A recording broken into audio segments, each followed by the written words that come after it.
Please drink responsibly.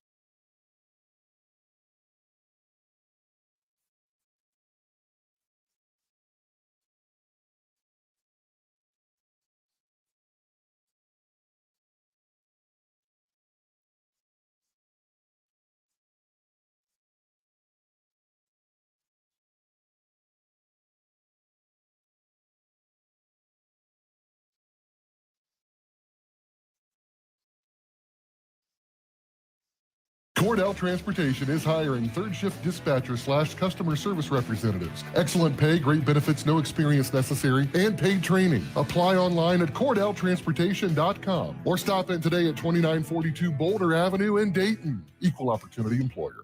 There's never any FOMO with the iHeartRadio app. You won't ever have to miss out on your favorite shows and contests with this radio station again. Radio 24/7, 365.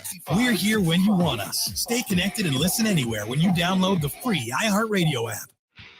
Want to know how you can satisfy every comfort food craving? Stop by Lee's Famous Recipe Chicken and try a home-style bowl for only $4.59. You'll get a bowl of our mashed potatoes with breast strip bites, corn, and gravy, all topped off with shredded cheddar cheese to create a truly unbeatable bowl. Get your every wish in one hearty, craveable dish when you try a home-style bowl from Lee's Famous Recipe Chicken for only $4.59. Only at Lee's. Famous for chicken.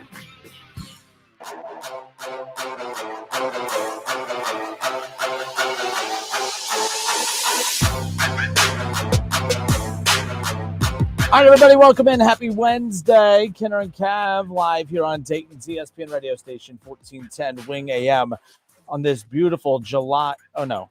It's April. It's more of an April day. Oh, no, it's February 15th. Ding, ding, ding, ding. And if I didn't have doctor's appointments all day today, I would have found some excuse to be sick, not show up to work, and be out on the golf course today. But it is a little windy. It is. It's very windy. That's fine. Very windy. Still be out on the golf course. Would it help your game? Oh, God, no. Maybe. It just depends. If I slice it, if there's a, I don't know. No, probably nothing can help my game. But it did, there's a lot of things in life I'm bad at, but golf is the one thing that I enjoy being bad at because it's just, you're out and about.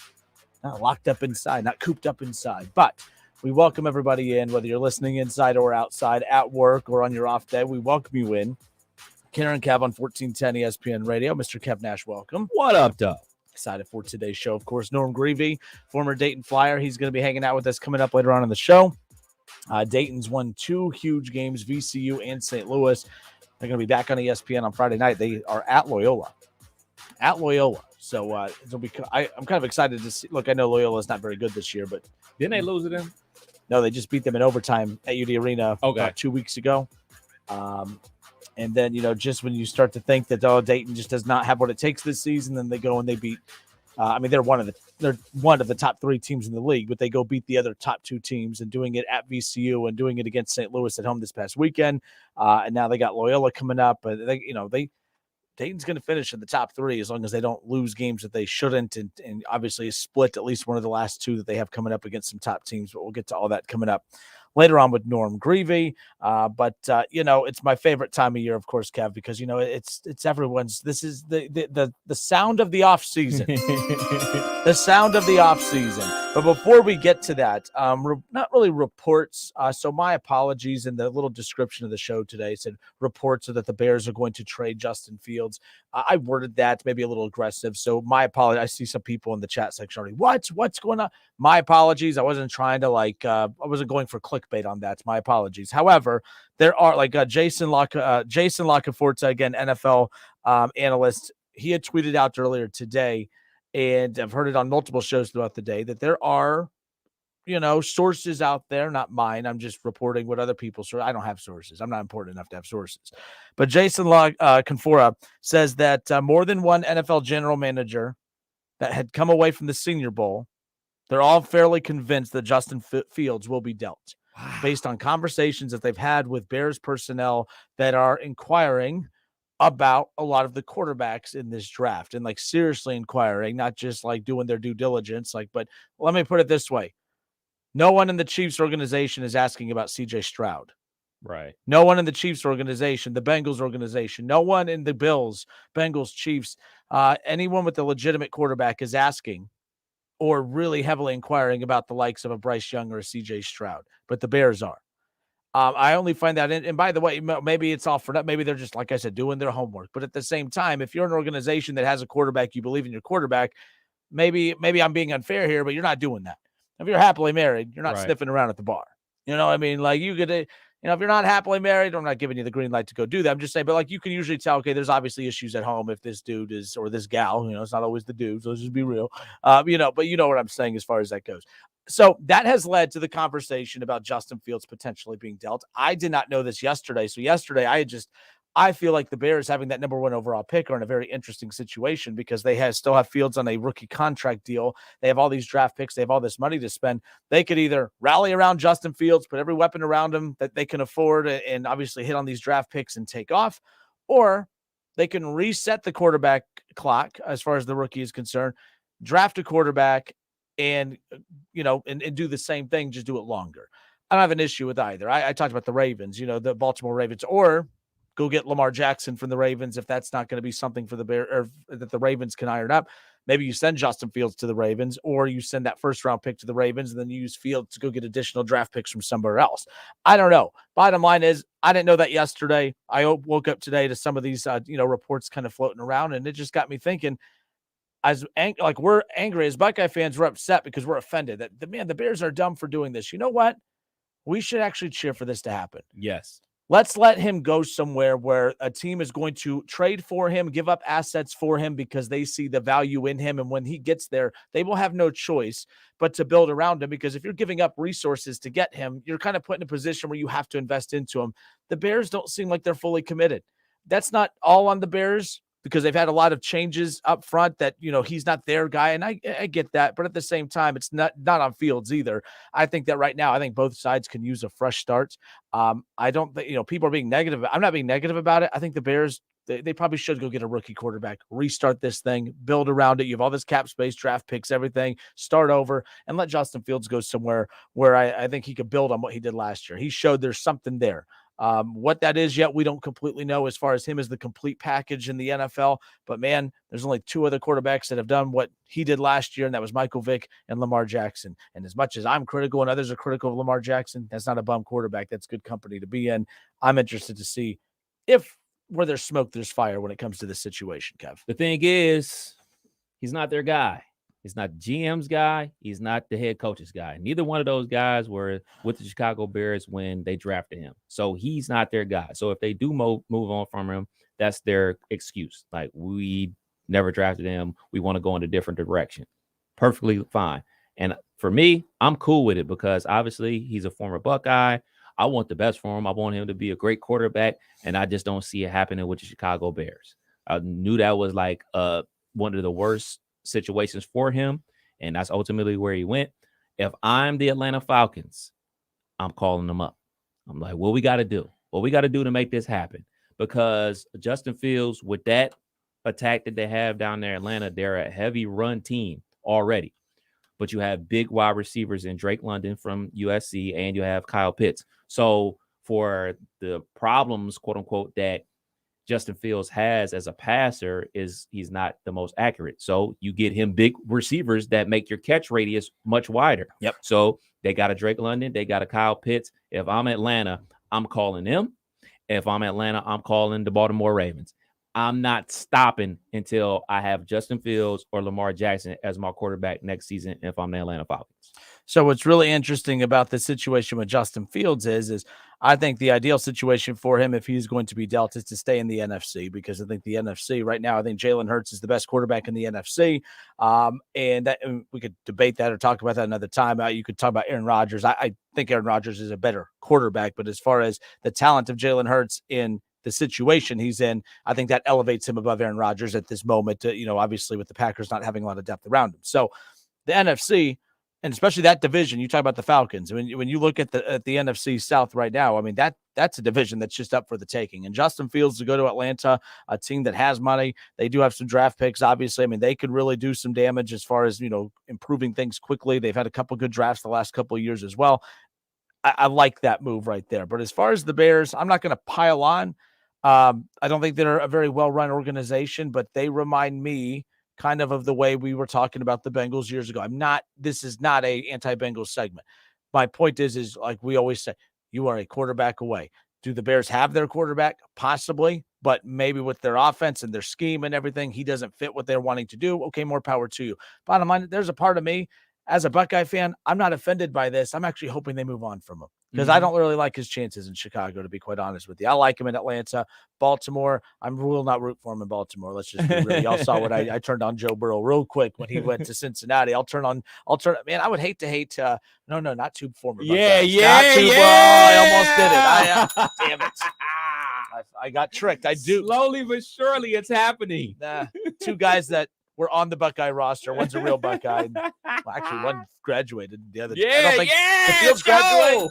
The Fields graduate. I don't know. No, he didn't have to. He was too good. He wasn't. He didn't have time to study. He was too busy starting. Just saying. All right. But nonetheless, I'm curious what happens next with Justin Fields, but keep an eye on that situation. Sean Matthew, by the way, Justin Kinner Show Facebook page. Go and follow that page. That's where you can watch Kev and I and interact with the show. Sean Matthew, let me make sure that the settings on this are to where everyone can actually read the comments. But Sean Matthew says, that's why the Bears are a dumpster fire. Moving on from Fields would be extremely dumb. I'm disagree. What can they get for him? That will be the question. And that would also reflect whether or not we're being homers or not when it comes to Justin Fields. What is his value? I don't know what his value is. I mean, we saw what Goff. I mean, Goff got a decent return, but that was more of a quarterback for quarterback. Yeah, but Goff was able to engineer his team to a Super Bowl. I know people look at Jared Goff as like, he's just a guy, but he's had some good seasons in the NFL. Like this past season from Justin Fields was, he did something like you said, only two other quarterbacks were able to do, but he hasn't wowed anybody like with his arm talent and just like, oh my goodness, he's next up. It's like, okay, we see the potential, but he hasn't done it on the field. And let's say this, we could talk about how exciting Lamar Jackson is and how exciting Michael Vick was with that running style. Whether we find it exciting or not, NFL executives, however you want to frame this, that's not their preferred style of play. A lot of times, and this is what hurts Lamar, whatever side you're on, but like I think what hurts Lamar is the fact that he got boxed in because like Justin Fields is now boxed in. Lamar had to run a lot because he didn't have weapons. He hasn't had weapons around his whole time. But so because he hasn't had weapons, he's had to settle for making plays with his legs. And then he gets boxed into this, oh man, he's a run-only quarterback. Fields last year had no weapons around him. There was no element of the pass game that anyone respected. He was glimpses of some nice passes here and there, but now he's officially boxed in as a running quarterback. And I think as exciting as a running quarterback can be, it doesn't matter from us from a fan perspective of what we find aesthetically pleasing or not from a football perspective. It's what executives in the NFL deem to be styles of play that they are willing to invest heavy dollars into. Now, that's not completely fair. The Ravens tried to invest heavy dollars into Lamar, and Lamar has every right to say, hey, Deshaun got this over in Cleveland. I want that. And that's more than a fair conversation to have. But my point is as popular as that may be amongst fans as a fun quarterback to watch play, we've seen it for decades. Front offices, they're not a fan of the run-only quarterback, and that's not fair to call him run-only, but that's how they're kind of perceived a little bit. So the value of Justin Fields, I'm not really sure what that is. I don't know what he would go for. I mean, that's going to be something that's interesting too. If the Bears did dangle him out there, would teams be lining up to give up whatever a first round? Is he worth the first round? I don't think so. I would say like maybe a second and a third, something like that, but not a first rounder because the value isn't there right now. Like it's all based off of potential. So the Bears they're in this interesting spot. Like I said, you could trade that number 1 overall pick, send it to Baltimore. You get Lamar Jackson. You could and then take Justin Fields and you trade him elsewhere, get a second and a third. And now you still keep all your draft picks. You have a star quarterback. You still have a ton of money to spend. It's a win-win situation. I think the Bears are in a win-win situation at this point as far as the direction that they choose to go. If they keep Fields, I think that's a win for them. They have a very good quarterback if that's the case. If they choose to move on from Fields and draft, CJ Stroud or Bryce Young with that number 1 overall pick, great. That's a win-win for them too, because guess what? Now they have another young quarterback, rookie deal, 4 years of flexibility. And if they take that number 1 overall pick and choose to go now you have Lamar Jackson. The Bears can't lose, in my opinion. So I know we all think they're a bad organization. They may find a way to screw it up, Kev. I agree with the face. They may find a way to screw it up, but my point is I think no matter what, heading into next season, Bears fans are going to be very excited because you're going to be cheering on Justin Fields, Bryce Young, or CJ Stroud, or a quarterback like Lamar Jackson. I think that the Bears will be excitement for them no matter what heading into next season. What they do with it, that's, winning the offseason. Yeah, that's called winning the offseason. Yeah, they can't lose in the offseason because they'll have something, like you said, something new. They'll either have a former MVP in a Lamar Jackson or a new quarterback to build their franchise around, be it Stroud or Bryce Young, or they bringing in a quarterback that had some good moments last year that you're going to try to build around. So they're not going to lose the offseason unless they do something real crazy. No, that'll be something to keep an eye on, that's for sure. A couple other comments that have come in. Andrew Robbins. Andrew, hope you are well. Andrew says, Kev, I don't think the Bears will trade Justin Fields. He says if they do, I may stop being both. Yes, I'm a Bears fan as well as a Bengals fan. So you said you may stop being both? I'm confused. Why would you stop being both? May only just be a Bengals fan after they do that. Oh, okay. My bad. So the Bengals aren't going anywhere is what you're saying. You're just, this is it's complicated with the Bears is what you're trying to say. Okay. Mark Smith, Fields has never had receivers around him. That would be his chance to prove himself as far as being traded. Mark, I'm using, you may think I'm picking on you here, but I know your opinions on Lamar Jackson based on how come you've never given Lamar Jackson that benefit of the doubt? Because everything you're saying about Fields, we could easily say about Lamar Jackson. Well, the weapons, he hasn't had the weapons. Fields and Field, I think Fields and Lamar are the same type of quarterback. That's not necessarily true though, because Fields turned into the running type of quarterback to save his career. I was just pulling that up about his college stats. Like, he didn't run a lot at Ohio State. He was dropping back. And I mean, I guess it's a lot easier to drop back and pass when you got 5 first-round picks. Yep. Playing wide receiver for you. And that's the crazy part. You don't have any first-round picks playing wide receiver for him with the Bears. When you got 5 of them running out there for Ohio State, it's a little easier. Yeah, Chase Claypool. Second rounder. So Sean Matthews says, why would they trade for Lamar? Fields is a younger, cheaper version. I'm going to take my Buckeye cap off.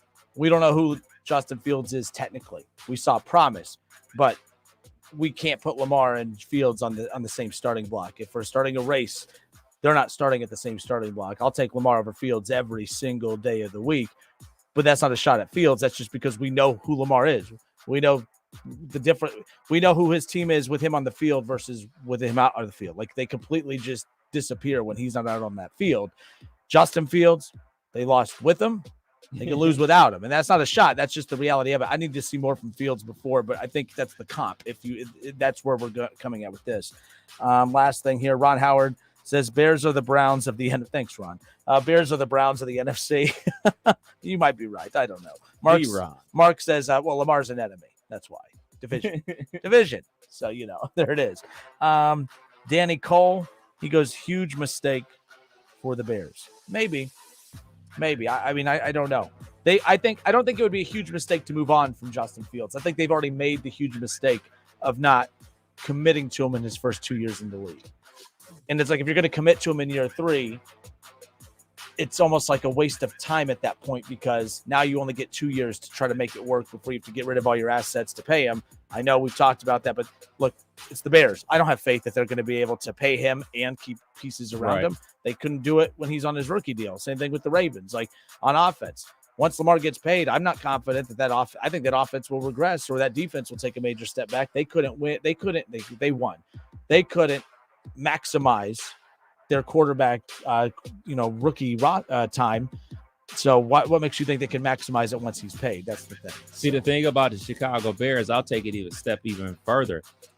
They messed up before they even drafted Justin Fields by retaining the GM and the head coach, because there were so many rumors about them getting fired, but then the ownership group decided to bring them back for another year. So you bring them back another year without a contract, so they're lame duck GM and lame duck head coach.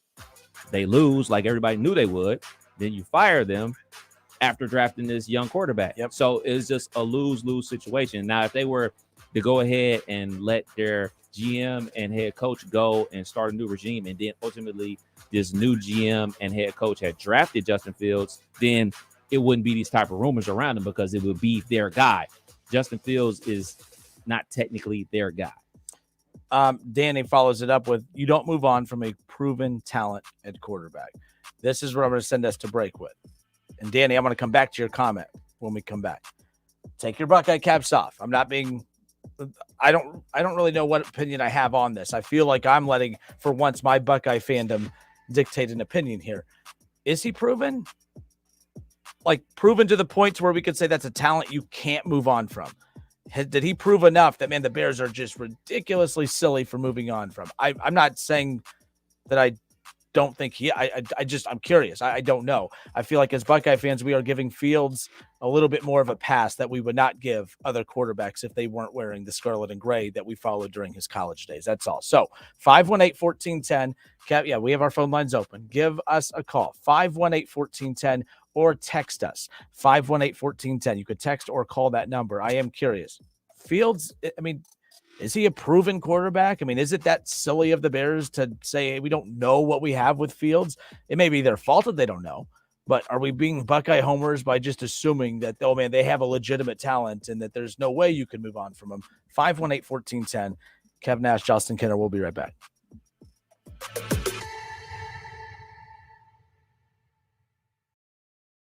Mike Capel here, serial entrepreneur with words from another happy payroll customer. What do I love about Patriot Payroll Services? What don't I love about Patriot Payroll Services? It's easy to learn. It's very user-friendly. It's fast. It's perfect for our business. It's affordable. Visit us at patriotsoftware.com. With patriotsoftware.com, accounting and payroll, keep your time and money.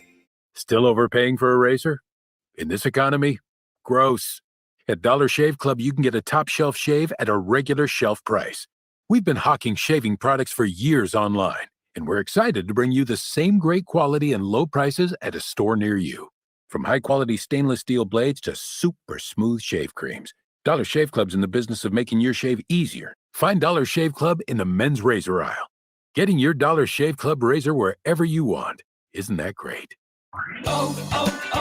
O'Reilly. Protect your engine with Syntec Full Synthetic Motor Oil at O'Reilly Auto Parts. Syntec is designed for today's engines to dissipate heat and reduce friction and wear. Get 5 quarts of Syntec Full Synthetic and a MicroGuard Select oil filter for just $33.99, plus 2 times O-Rewards points. Choose Syntec, available exclusively at O'Reilly Auto Parts. O'Reilly Auto Parts. Deb's constipation with belly pain, discomfort, and bloating kept giving her grief. She talked to her doctor to get some relief. Deb had irritable bowel syndrome with constipation or IBS-C, which was a start. Saying yes to Linzess helped her do her part. Linzess, or linaclotide, is a prescription medicine that treats IBS-C in adults. Linzess works differently than laxatives. It lets you have more frequent and complete bowel movements and helps relieve overall abdominal symptoms, belly pain, discomfort, and bloating. These symptoms were studied in combination, not individually. Do not give Linzess to children less than 2 years old. It may harm them. Do not take Linzess if you have a bowel blockage. Get immediate help if you develop unusual or severe stomach pain, especially with bloody or black stools. The most common side effect is diarrhea, sometimes severe. If it's severe, stop taking Linzess and call your doctor right away. Other side effects include gas, stomach area pain, and swelling.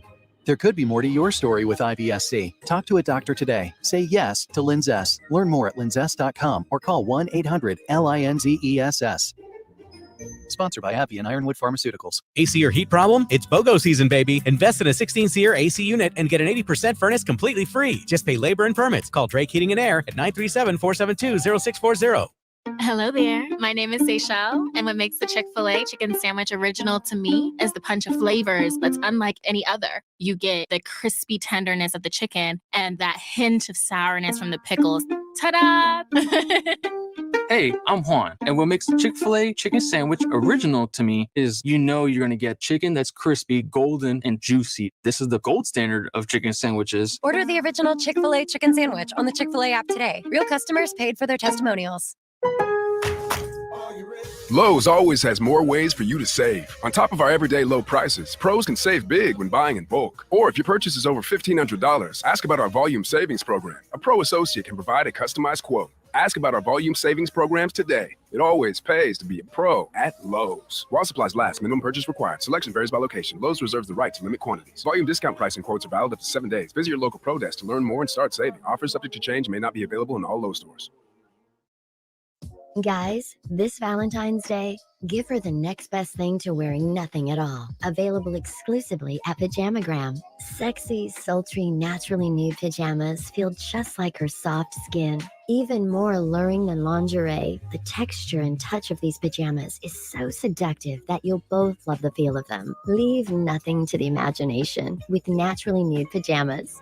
Go to pajamagram.com right now and save 25%. Pajamagram will even wrap the whole gift up for free. That's right, 25% off naturally nude pajamas and free gift packaging. Listen, if you missed out on this offer during Christmas, don't make the same mistake twice. But you need to order today because last year they sold out before Valentine's Day. Here's what you do. Go to pajamagram.com right now. That's pajamagram.com. Use code NUDE, N-U-D-E, and save 25% off your order of naturally nude pajamas.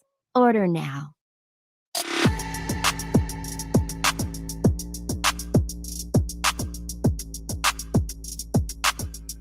Did that commercial say naturally nude? Yeah. How's last night? I wonder if they have my size. Do they have naturally nude pajamas in my size? Never mind. Well, it is what it is. We welcome you back, Kenner and Kev, live here on Dayton's ESPN radio station, 1410 Wing AM. So earlier today, a couple of tweets had surfaced of just, again, Justin Fields, that potentially that there are some signs out there that the Bears could be looking to shop him this offseason. Could be looking to trade him and move on. Again, the Bears have the number 1 overall pick. There are some teams out there who are potentially in the spot where they might have to move on from their star quarterback team, like obviously the Baltimore Ravens and Lamar Jackson, if the Bears could be an interesting fit as far as that's concerned. But Jason LaCanfora, again, an NFL analyst, had tweeted out earlier that more than one NFL general manager had came away from the Senior Bowl fairly convinced that Justin Fields will be dealt this coming up off season. So it's led to a lot of discussion about, Justin Fields, the quarterback in the NFL. And of course, that sparks a reaction from a lot of our listeners, a lot of Buckeye fans tuning into the show. And that is completely fine. And the thing I'm really interested in is people's thoughts on Justin Fields as a quarterback, not as the Buckeye quarterback, not what he did for Ohio State, not, Heisman finalist, obviously everything he did from a leadership perspective to help get Big Ten football back during the COVID season after it was initially announced, that there would be no Big Ten football during that, COVID football season, even though the SEC had come out so that they would play. Fields was one of the student athletes that spearheaded that movement to make sure there was a football season. So obviously fans love him, and as they should, but that doesn't matter in the situation of evaluating him as a quarterback in the National Football League. He had a very exciting year last year because he did not have a good rookie year. It did not go well at all, but the Bears weren't very good either, and didn't have a good start to the 2022 season. But all of a sudden, they adjusted to his athleticism and his ability to make plays with his legs. And all of a sudden it became a run first offense, and him being the run first offense, which while everyone was drooling over that, I started saying this, I don't think is as good a thing as what people are saying, mainly because we're watching what it has done for Lamar Jackson's career. And people still aren't convinced that he's an elite level quarterback. And I feel like Fields could fall into that same category, right or wrong. And that's kind of where we're at right now. So in the last part of the show, Kev, it was Danny Cole. He had said, you don't move on from a proven talent at quarterback. Fields has every tool that you want in a quarterback. His accuracy will get even better with time. We're saying that as Buckeye fans, I feel like. I'm not sure if we would give that benefit of the doubt. Well, Kev is the most level-headed individual I know, so he probably would. But I'm talking about us normal folk. We're all negative and everything and hot takes galore. I feel like we don't give quarterbacks that benefit of the doubt. I feel like we're giving Fields this benefit of the doubt, and this benefit of the doubt only because he is a Buckeye quarterback. And I'm not sure what to do with that because I'm usually not a homer person, but I do feel like I'm giving him homer preferential treatment. So the phrasing is wrong in that. He is a proven talent. His talent is why he's drafted into the NFL. Mm-hmm. Proven commodity. He's not a proven commodity yet, especially as a passer. And the reason they really went to the run game is because nothing's working. Hey, man, we know you really don't like running. He's not a runner like that. He can, But look at his stats from Ohio State. He wasn't running. I know the last year is very short because of the COVID year. Ohio State only played like 8 games, but so you go to that sophomore year, he only had 400 yards rushing that year.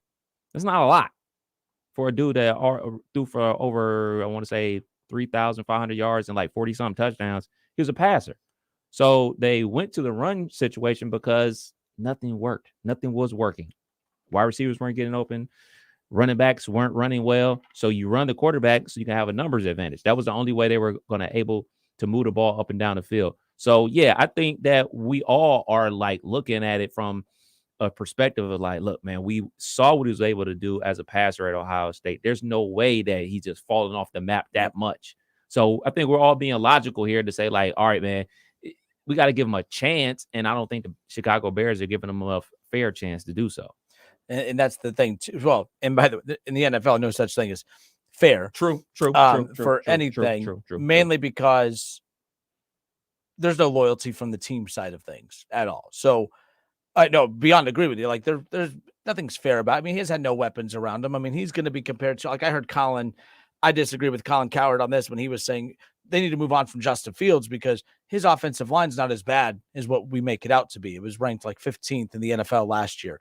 Joe Burrow thrived, and he has had horrible offensive line since he's been here. And he went down the list of all the quarterbacks that have thrived, even with bad offensive lines. And I said, yeah, but Joe Burrow thrived with a bad offensive line because he has Jamar Chase and he has T. Higgins and he has Tyler Boyd and he has Joe Mixon and he has weapons on defense. He has an offensive-minded head coach that, totally built everything around it. That's why he thrived. He thrived because he had everything around him. Fields has not had anything around him. There is no run game. What limited weapons he had his rookie year in Allen Robinson, they traded away for peanuts. The Rams basically, I mean, I know it didn't work out because the Rams fell apart basically all season, but even when Allen Robinson played, didn't thrive there. They gave pieces away. You didn't need to move on from Allen Robinson. Your quarterback's on a rookie deal. You didn't have any big contracts. You didn't have Khalil Mack anymore. You have nothing on that roster that justified moving on from Allen Robinson and not bringing someone else in with Allen Robinson to give Justin Fields time. So from a fair perspective, that has not been fair to Justin Fields. That I agree 100% with. But as far as fair as what they need to do for him next, they don't owe him anything. He doesn't owe them anything. They're in a situation now that's once in a lifetime. They have a number 1 overall draft pick, a ton of draft picks, cap space, 100 plus million cap space. That doesn't happen often.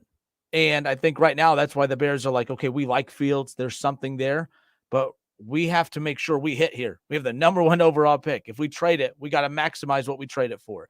If we draft a quarterback, we got to maximize who we have at quarterback. If we trade it for Lamar Jackson, we got to maximize what we have with Lamar Jackson. If we keep Justin Fields, do we have the confidence that he has what it takes for us to invest everything into him? Because if not, you end up like the Cleveland Browns. Ron, I'll give you that.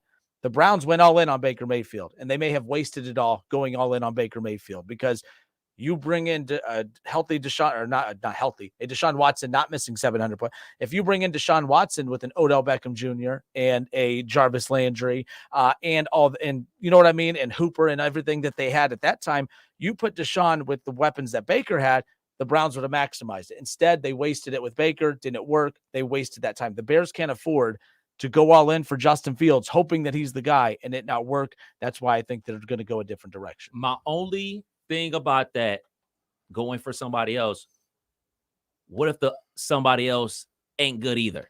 It's always this thought process of let's dump this guy that we've drafted and put money into and help develop to go get the next guy. Most of the time, the next guy ain't good either. Yep. And nobody ever says that because everybody, we got to find our franchise quarterback. We got to move on from Dak Prescott. We got to move on from Kirk Cousins. You sure?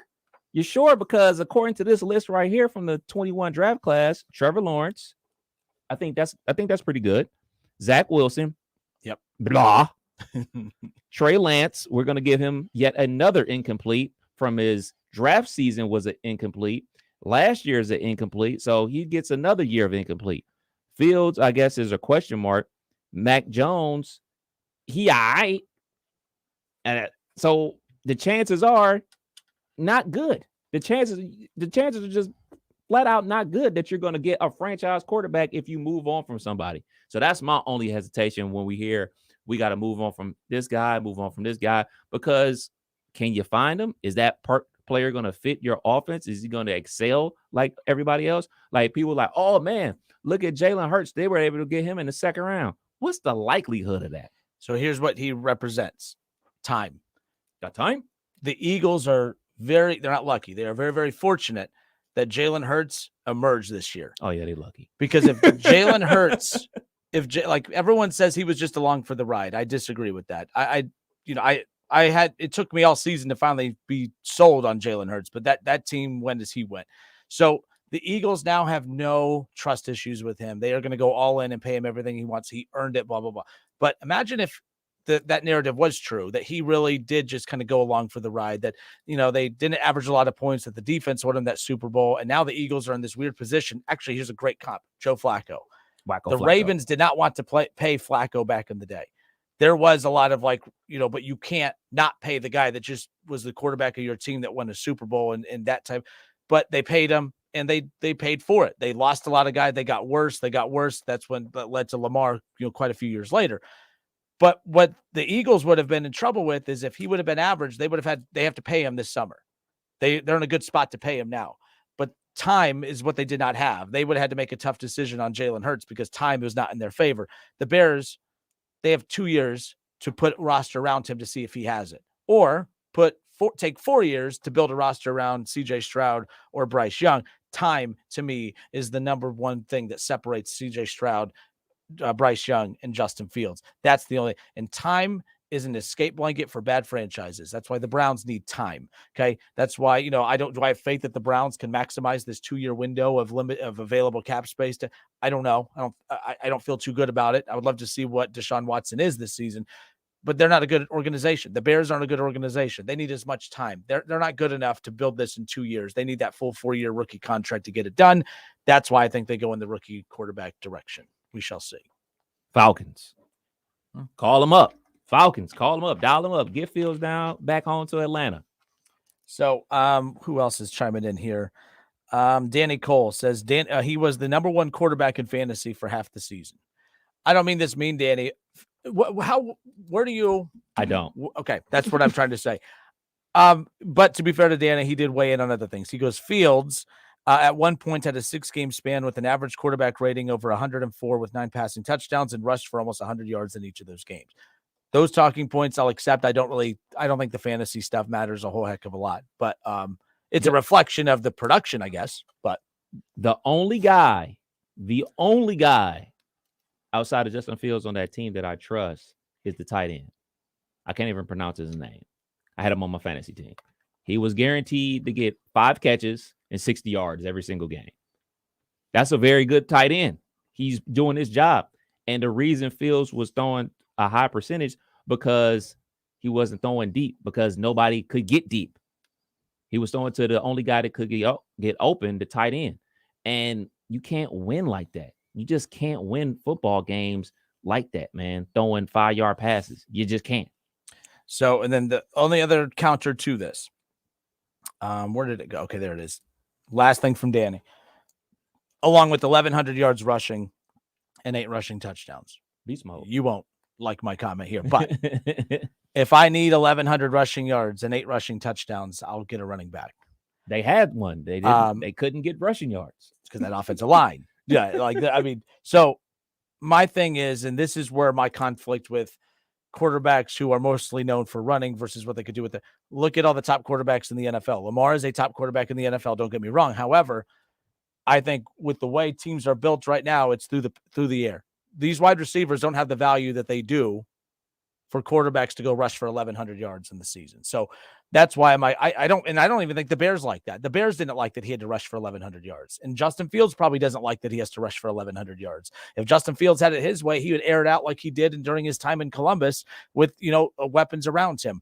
It is very cool. Not every quarterback has the ability to go rush for 1,100 yards in the season. Patrick, if you took every weapon away from him, he couldn't rush for 1,100 yards in the season. Joe Burrow, Josh Allen could run. He can't run for 1,100 yards in the season. He would sure try. He would try barreling over people. But I think Josh Allen could. I think he could. He just got to learn how to slide. Cha-cha slides. Those extra hits is no good. McLean, what up, McLean? He says they better not move on from Fields. Jersey burning will happen. I want them to, because I just think the Bears are a dumpster fire, and I think he could get a better shot to restart his career with a team like the Falcons or maybe even the Saints or something like that.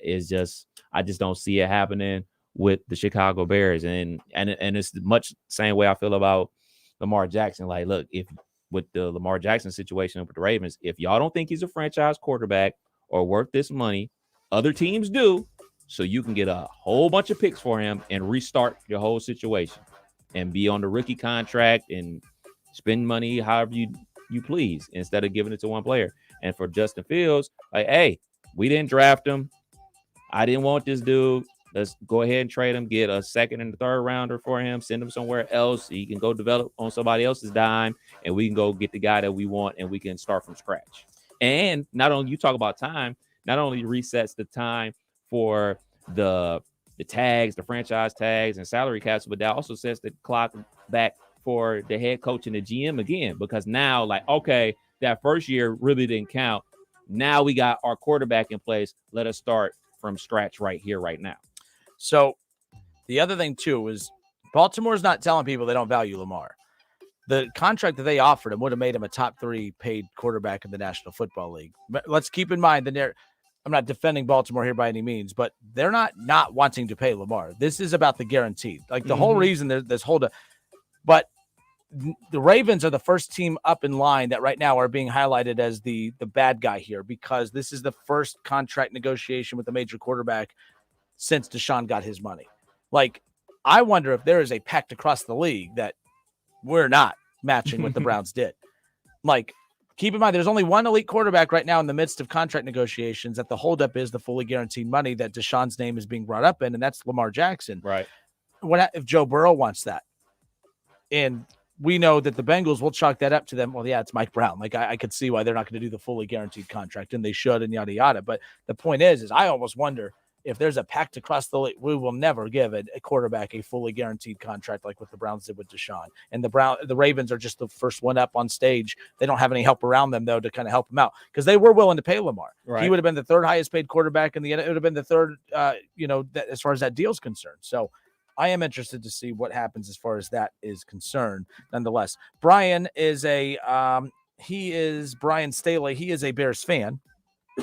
He goes, as a Chicago guy, I have no faith in Fields. Young. Oh, he goes, I have no faith in Fields, Young, or Stroud. Caleb Williams feels special in another year. Not these 3. Oh, way to know. Another year, eh? McClain is a Bears fan as well. Similar. He does buy into Fields, though. He goes, $90 million in cap space. We can keep him, make him great, pay him, or we move on next year. The kid from USC is available. Will be available next year as well. The crazy thing is the best quarterback in these classes is somebody we don't even know. Because nobody predicted that Patrick Mahomes would be Patrick Mahomes. Just a fact. Yeah, but Lincoln Riley. True that. Yeah, Kyler Murray and Baker drafted high, but those two are hanging on for dear lives right now, but one got paid. So there's that. I mean, shoot, there's talk about Billy Zappa taking the starting job away from Mac Jones with the Patriots. Western Michigan. Like, I'm sure it's a quarterback coming out of college right now from Eastern Michigan that we've seen play twice. And he probably threw 20 interceptions.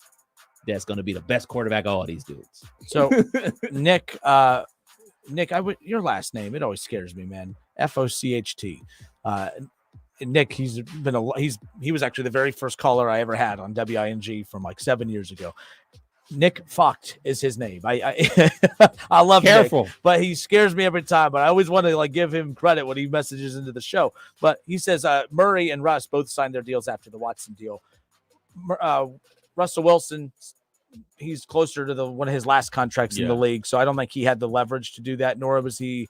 I don't think he's elite enough. I think he was elite to be in that ballpark range, but I don't think he was elite enough to have leverage to get that.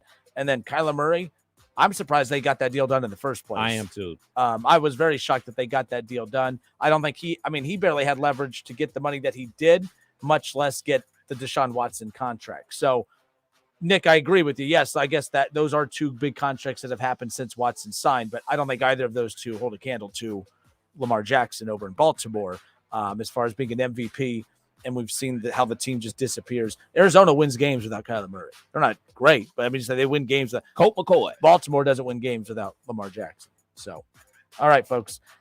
Chris Lindsay, Fields ain't it. Ohio State never had those quarterbacks to be great in the NFL. Ohio State never has those quarterbacks ready to be great in the NFL.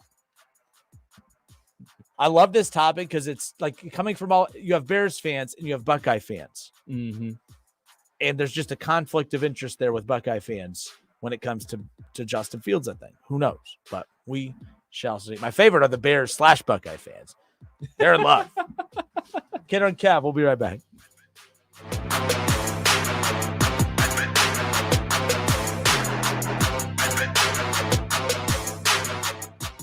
Three people you should be 100% certain about: your barber, your plumber, and your tax pro. Switch to Jackson Hewitt and you can be 100% certain about your taxes. We'll get you your maximum refund guaranteed, and we'll back your return for life. Don't be kind of certain or almost certain. Be 100% certain. Switch to Jackson Hewitt today and get 50% off tax prep. Limited time offer for new clients filing at participating locations. Max value $200. Visit jacksonhewitt.com/50 for terms. Hey guys, this is Keenan Thompson. I have a problem with you. Yes, you. None of y'all told me that AutoTrader has millions of new and used cars that I can shop from home. I thought we were friends. I put smiles on your face, but I'm not smiling. No one told me that with AutoTrader, a dealer can deliver cars to my home, or that I could shop by price on AutoTrader. No one. Consider this friendship that you just learned we had officially over. Finally, it's easy.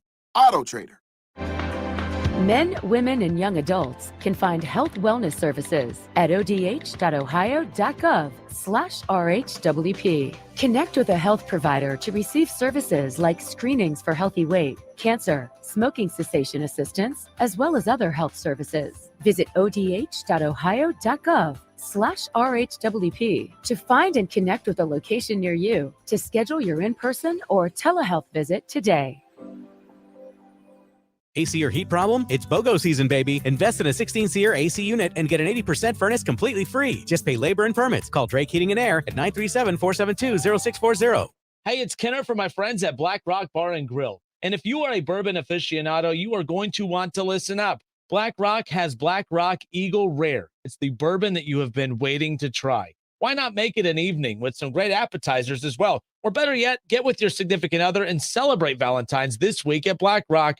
You will have all the motivation in the world to try Eagle Rare right at your table. And take it from me, if you have not been there yet, the dining experience at Black Rock is unlike anything else around Dayton or even Southwest Ohio. Steaks, seafood, and other great choices prepared by you at your table on a sizzling volcanic rock. Now, keep in mind, you do not have to prepare your food yourself on that hot volcanic rock right there at your table. But let's be honest, it does make what is an already great experience that much more memorable. Make plans now to be at Black Rock Bar and Grill at Fairfield Commons in Beaver Creek to enjoy lunch, dinner, happy hour, and Black Rock Eagle Rare bourbon. And don't forget to tell your friends. And as always, please drink responsibly. $5,000 sign-on bonus. That's right. My friends at Cordell Transportation are now hiring experienced Class A CDL drivers with excellent work history. If that's you, apply now. Cordell Transportation offers home daily dedicated lanes, no-touch freight, and brand new equipment, plus a $5,000 sign-on bonus paid over 18 months, paid orientation, and company 401k with company match. Apply online at CordellTransportation.com. Cordell Transportation, driven to succeed.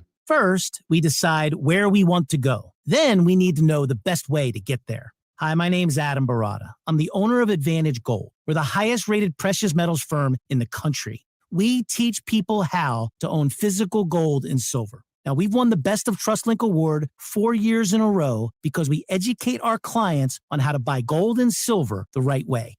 We don't pay celebrity spokespeople millions of dollars. We'd rather pass that value on to you. Call 800-900-8000 and speak with one of our experts. We'll send you a free gold kit along with my latest #1 national best-selling book, The Great Devaluation. Call 800-900-8000. That's 800-900-8000. Get the best information, the best process, the best service, the best value. Call Advantage Gold at 800-900-8000. Call 800-900-8000. Advantage Gold is not an investment advisor or a tax advisor. Consult with your financial advisor before investing. When I got the news, I was shocked. I was scared. I was angry. When I heard it could be treated with the right care, I was relieved. I was happy. I was given a second chance. Urology Specialists of Ohio offers men peace of mind. 5 physicians and 5 locations. Now accepting new patients. Make an appointment with a physician that cares about your health and prevention. Urology Specialists of Ohio, Beaver Creek, Springfield, Urbana, Xenia, and London. Online at urologyspecialistsofohio.com. Staples stores are a new world of possible with innovative tools for small business and remote workers and learners. Explore more at your local Staples store or staplesconnect.com.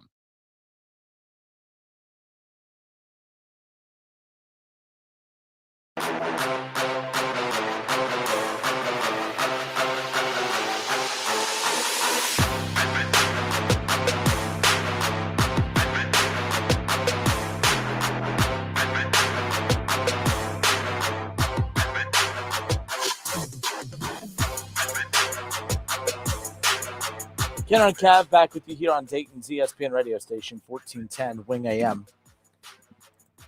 518-1410, 518-1410. That is the number to call and jump in on the conversation. You can also text us at that number. Text us, 937-518-1410 if you can't call in. And I appreciate all the social media interaction as well on the Facebook side of things. But, yeah, the Justin Fields thing, we'll keep an eye on that. Who knows what's going to happen. But I do think that this draft, with this upcoming NFL draft, it is going to be very intriguing. That's for sure, because there's a lot of good teams there at the top. Like the Eagles have the number 5 pick. Ridiculous. Is it the number 5 pick that they have, I believe? I think it's 8. 8. Either way, a top 10 pick for a team that lost the Super Bowl by a field goal. I mean, the team that's very deep. Now, that team's going to lose some guys, but the fact that they have that, top draft pick to be able to supplement one of those losses, that's something, that's an advantage that not a lot of teams get who are in their situation. This was just tweeted out a little bit ago, Kev. Found it interesting. Dov Kleiman with the NFL Networks tweeted out that the Chiefs are coming off of a Super Bowl win, and as these contracts for quarterbacks keep getting done and obviously more expensive, the 10-year, $500 million deal that Holmes signed looks like a bargain now. And this is, but at the time it didn't feel like a bargain, but this is why it's important. Every time a day, a month, a year goes by, the Ravens would have been better. They should have got this done a long time ago. Yep. The Bengals are, we look at the market now and Bengals fans are like, man, that market's high. Get it done now. Give him his $50 million now, because in 2-3 years, $50 million is going to seem like a bargain, just like Patrick Mahomes. But Dov Kleiman says that there's a good chance that Mahomes' cap hit will be the 7th worst in the league. Wow. The 7th, the best quarterback in the NFL. And at one point, the highest paid quarterback in the NFL is now the 7th highest paid quarterback in the NFL. And it'll be the 7th worst cap hit in football. And by the way, there's no way around it. There will always be bad cap hits when you have, an expensive quarterback. That's just, part of it. But after new deals for Lamar Jackson, Justin Herbert, Joe Burrow, and Jalen Hurts are done, he may not even be a top 10 cap hit in the league. That's what's fascinating. That means more weapons. So he said, as the way contracts are positioned now, right now, the Browns and Deshaun Watson has the number 1 cap hit against the Cleveland Browns. That, according to reports, when he initially signed, they were restructuring it for the first year as the signing bonus. They're going to restructure this second year as a signing bonus. So it'll count as $8 million towards the cap as opposed to 54. But right now, yes, Deshaun Watson, a 54, basically $55 million cap hit. So is basically deferred, so to speak, to the 3rd year. That's when it's really going to kick in. That's when, and I think I think they can fudge it one more time, not as dramatic as this first 2 years. That's why when Joe Burrow signs this deal, it's not going to heavily impact the Bengals until probably 2 or 3. Like, their window is still another 2 or 3 years. But there's only so many times you could do that, and so many players you could do that with. So you got to pick and choose. You give, because eventually you got to pay. So like Jamar Chase. You do that with him. You can't do that with him and the guys on the defense. And you've got to be very selective with who you go about doing this, because at some point, then you got to pay all these dudes at one time. And if 70% of your cap hit is 3 players in 1 year, that's why you have to be very selective with how you go about doing it. Dak Prescott is number 2 at 49 mil as far as the cap hit for the Cowboys. So Patrick Mahomes right now is at 46. That's coming in at 3. So I misread this. So I'm sorry. By the time those 3 quarterbacks get paid and some of the restructuring that happens, Mahomes will be dropped out of the top 10. The best quarterback of the league. So goodness gracious. And to answer your question, Philly has the 10th pick. 10th pick. Okay. Interesting nonetheless. But well, look, Seattle, they have the 5th pick. I like Seattle a lot. We talked about this a few weeks ago. Seattle's a team that you get a young quarterback on a rookie deal. And I love the rookie quarterback route. That's, if I was a GM, that's where, I'm not saying I reset that every 4 years. I'm just saying, if I don't have an elite quarterback, if I don't have a Justin Herbert, if I don't have a Joe Burrow, if I don't have a Josh Allen, a Patrick Mahomes, if I don't have that guy, I'm not signing I'm not signing an above average quarterback to 35, 40, 45 mil. I'm just not doing that. Great question. So where's that line? Where's the line? Who is the worst of the best guys you're willing to sign to a long-term deal? So for instance, like Jared Goff right now, before some of these restructures, is the fact that you have Jared Goff and the Lions have the 10th highest cap hit next year at quarterback. He's not a guy I look at as worth it as having that. Aaron Rodgers, worth it, even at his age, still worth it. Tom Brady, they have it voided out here because he's retired. Right. Obviously worth it. But Matt Ryan, that's a bad deal. But that's 35 mil against the cap. But he came in at number 7. Kirk Cousins, not it for me. I like Kirk Cousins. I don't mind Kirk Cousins. He had a very good year. I got to salute Kirk Cousins. He had a very good year. How about Ryan Tannehill? Ryan Tannehill, the Titans, at 37 mil. Yeah. But man, the question is, what's that quarterback? Where's that line? I guess what quarterback? Because from my perspective, with you talking like you got to be top 3 for Kenner to give you some money. No, I mean like Derek Carr. No, so you look at the AFC East. Josh Allen's the only one that I'm in Tua, but Tua's that fringe guy. Tua's fringe, but mostly because of those injuries. I liked what I saw from his arm this season. The only thing I need to see from Tua is in those big high leverage situations, which unfortunately we didn't get to see in the playoffs. But I thought that game against Buffalo, but the second or third to last week of the regular season. Good game. I know they didn't win that, but he didn't not look the part. He was stepping in. Tua, Kirk Cousins. Tua or Jared Goff. Tua. I would take. You would take Goff and really Cousins, yeah. Okay. So the AFC North, Lamar's. I wouldn't do cartwheels if Lamar was my quarterback, but I would be happy too at the same time. It would just, I'm fine with that. Obviously, Joe Burrow, I'm fine with Deshaun. I know a lot of people out there, I maybe the amount is what I'm still kind of unsure of because the 6 games kind of scared me a little bit. But I also know that the quarterback that he was in 20, that was only 2 years ago. People act like he retired in 15 and came back in 2022 and is trying to play quarterback again. Like that's the way people react about him. I'm fine with that. But no, it's a dangerous game. That's for sure. That's why, by the way, when everyone's like, just pay him, this is why teams drag their feet. It's not because they don't like these guys or don't care. It's because it's a heavy investment. The Cardinals made a mistake with Kyler Murray. Kyler Murray, I'd look at as a guy that I would not have paid. Not because I don't think he's talented enough. Hell, I think in week 8 of 2021, he was an MVP candidate. Right. He has the talent, but man, the attitude and just the way he doesn't bring a locker room together. That's the concern I have. They are in a super tough spot right now. Obviously, new head coach coming in, new regime, all that stuff, but he's coming off an injury. That's the crazy and killer part for me. If I'm a Cardinals fan, like, wait, we got the quarterback, we got a new head coach, but wait, our quarterback's not going to be ready to make it to camp until like July. So all the mini camp, all the new install, all the rumors about him not being a big playbook guy, all that type of stuff. You're missing a lot of reps because of the injury with a new coaching staff. So this came in from, where did he go? Danny Cole says, Burrow is smart. He said that Burrow will imitate Mahomes' contract and set up his team like Mahomes has for the Chiefs. Danny, you realize that like when Mahomes signed that contract, that was the highest paid contract ever in the NFL. He was the first quarterback to ever get $500 million. Like Patrick Mahomes was being viewed as selfish when he signed that contract because, oh man, now the Chiefs are going to go downhill from here. I'm not saying Joe Burrow is not smart. I'm not saying Patrick Mahomes is smart or not smart. Like, the thing is, there are certain practices with these contracts now. I don't think it's a matter of whether quarterbacks are smart or not. These are team practices that will restructure deals to basically kick the can down the road. Like we talked about it, you're just deferring payment for just a year or two. So Joe Burrow will sign a mega deal, but like, if he does what Patrick Mahomes does, then that means Joe Burrow is the highest paid quarterback in the NFL when he signs that contract. So I don't like, you're making it sound like he's going to do what Patrick Mahomes at $45 million a year. That was the highest paid contract in the NFL at that time. So if you're saying he's going to do what he does and take $10 million less than what, Watson's at 55, you mean to tell me that Burrow's going to take $10 million less a year than Mahomes? Maybe, or than Watson. No. So no, like, we don't got to do this Burrow smart thing. I'm not saying he's not smart, but also taking money does not make him dumb. Like, it doesn't make any sense to me. Look, man, he may fool us all, but last time I checked, Joe Burrow wasn't married to the highest paid supermodel of all time. Like, that's like, people forget that. Like, Tom Brady was married to Gisele Bündchen, who was the highest paid supermodel in the world. So he wasn't longing for money.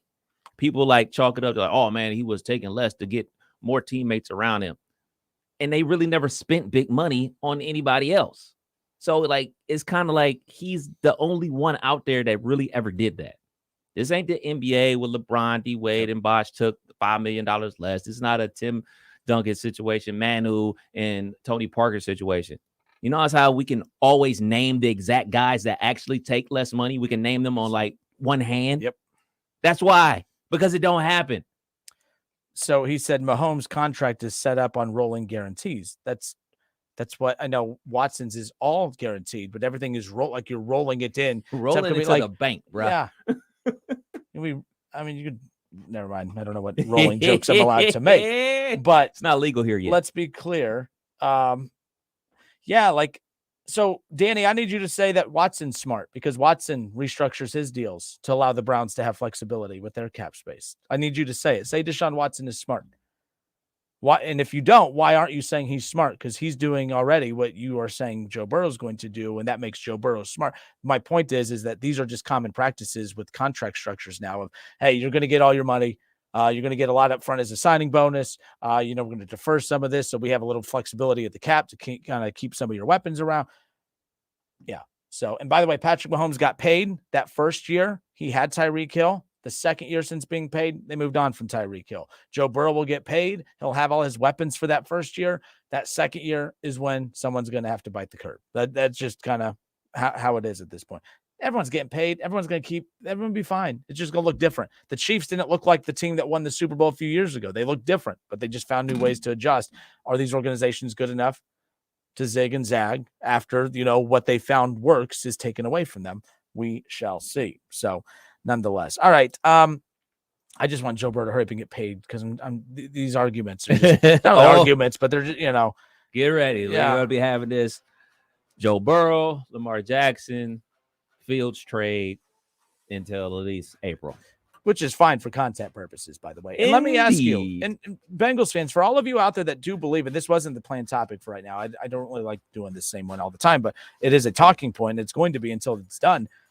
For everyone out there that, Joe Burrow's going to do the right thing. He's going to do the right thing. I don't like the way that's insinuated because taking that money is not the wrong thing. Deshaun Watson is viewed as a bad person for a lot of reasons. You want to know what is not an actual reason that you guys think?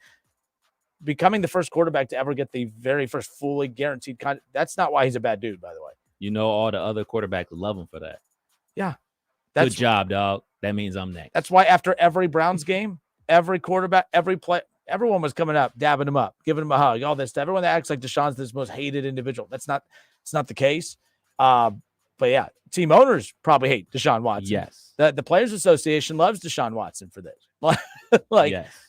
As far as that's concerned, because that's really what it comes down to. But we got to stop at Joe Burrow. He's smart. He's going to do what every other quarterback does. I mean, even Goff and these guys, they're restructuring deals to allow flexibility, even the lesser quarterbacks of the league. So yeah, it's not a Joe Burrow thing. That's just the NFL thing. But nonetheless, all I'm saying is if Joe Burrow does take every dime that he has coming to him, as a guy that always tries to find something to nitpick, that will not even come close to being on my list. Joe Burrow should get paid, and he should take everything that he has coming to him because the market is allowing it. And by the way, if I talk to guys like Keith Byers and other guys who used to play in the league, they get mad when guys don't take everything that they have coming to them. Guys that never made even close to what these guys are making in the league today, and now these guys are leaving money on the table. So, I always thought that was a baseball thing, but I never knew it until KB was talking about it, that like the NFL players felt the same way. But I mean, it makes sense, because if you're the next guy up to get paid and you are a very successful player and a star player in the league, that means, hey, you cash in, you get your money, and I'm next up to bat. That means I'm going to get paid more than you. Did I say bite the curb? Yes. I didn't. Okay. Someone said, are you gangster now? I said, what are you talking about? Did I say bite the curb? I meant like kick the curb, right? Is that a thing too? Is kick the curb a thing? No, I am gangster. Yes. Bite the curb. Kenner and Kev, 1410 ESPN. We need to go to break. I'll be right back. Bite the curb.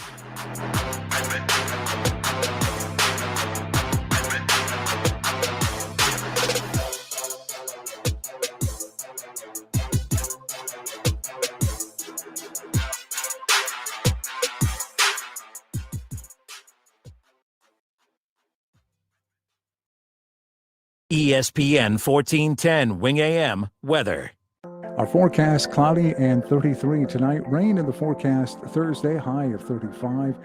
Becoming partly sunny Friday, but cool, high of only 29. I'm Rick Shrimp for 1410 ESPN Radio. Mattress Firm's President's Day sale is here. Get a king bed for a queen price and save up to $700 on select mattresses from top brands. Hey, it's Kenner from my friends at Black Rock Bar and Grill. And if you are a bourbon aficionado, you are going to want to listen up. Black Rock has Black Rock Eagle Rare. It's the bourbon that you have been waiting to try. Why not make it an evening with some great appetizers as well? Or better yet, get with your significant other and celebrate Valentine's this week at Black Rock.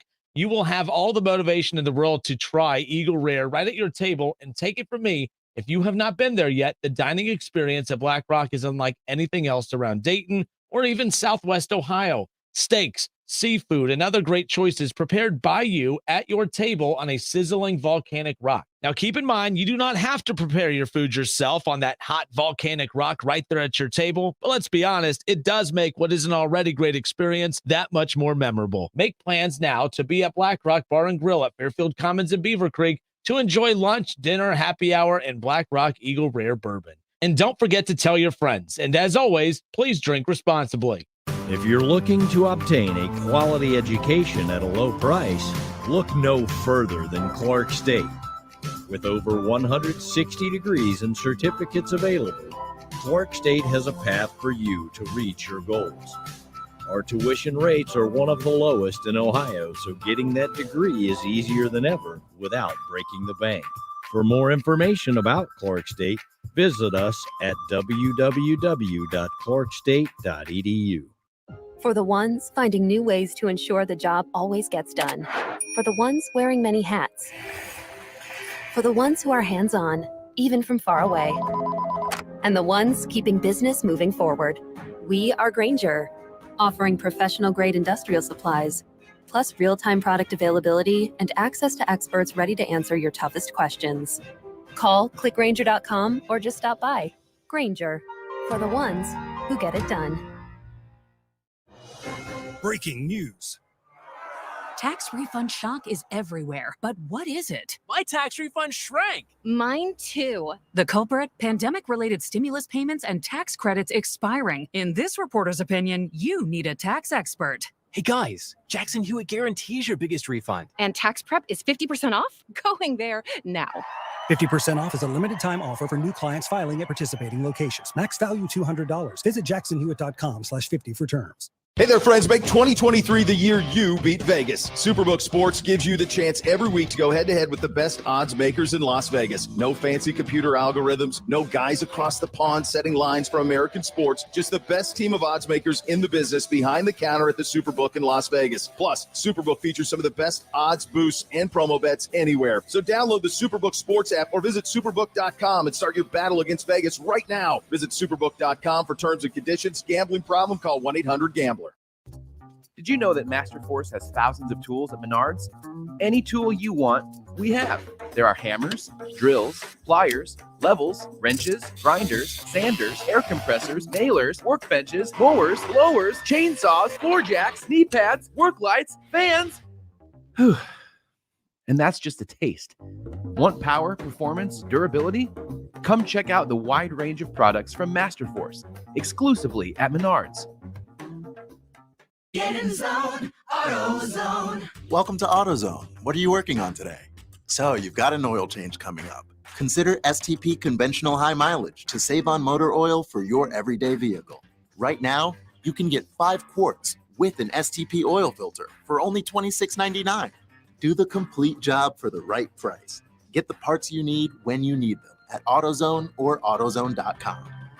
Get in the zone, AutoZone. Restrictions apply. Hello there. My name is Seychelle, and what makes the Chick-fil-A chicken sandwich original to me is the punch of flavors that's unlike any other. You get the crispy tenderness of the chicken and that hint of sourness from the pickles. Ta-da! Hey, I'm Juan, and what makes the Chick-fil-A chicken sandwich original to me is you're going to get chicken that's crispy, golden, and juicy. This is the gold standard of chicken sandwiches. Order the original Chick-fil-A chicken sandwich on the Chick-fil-A app today. Real customers paid for their testimonials. Discover credit cards do something awesome. At the end of your first year, they automatically double all the cash back you've earned. That's right, everything you earn doubled. See terms and check it out for yourself at discover.com/match.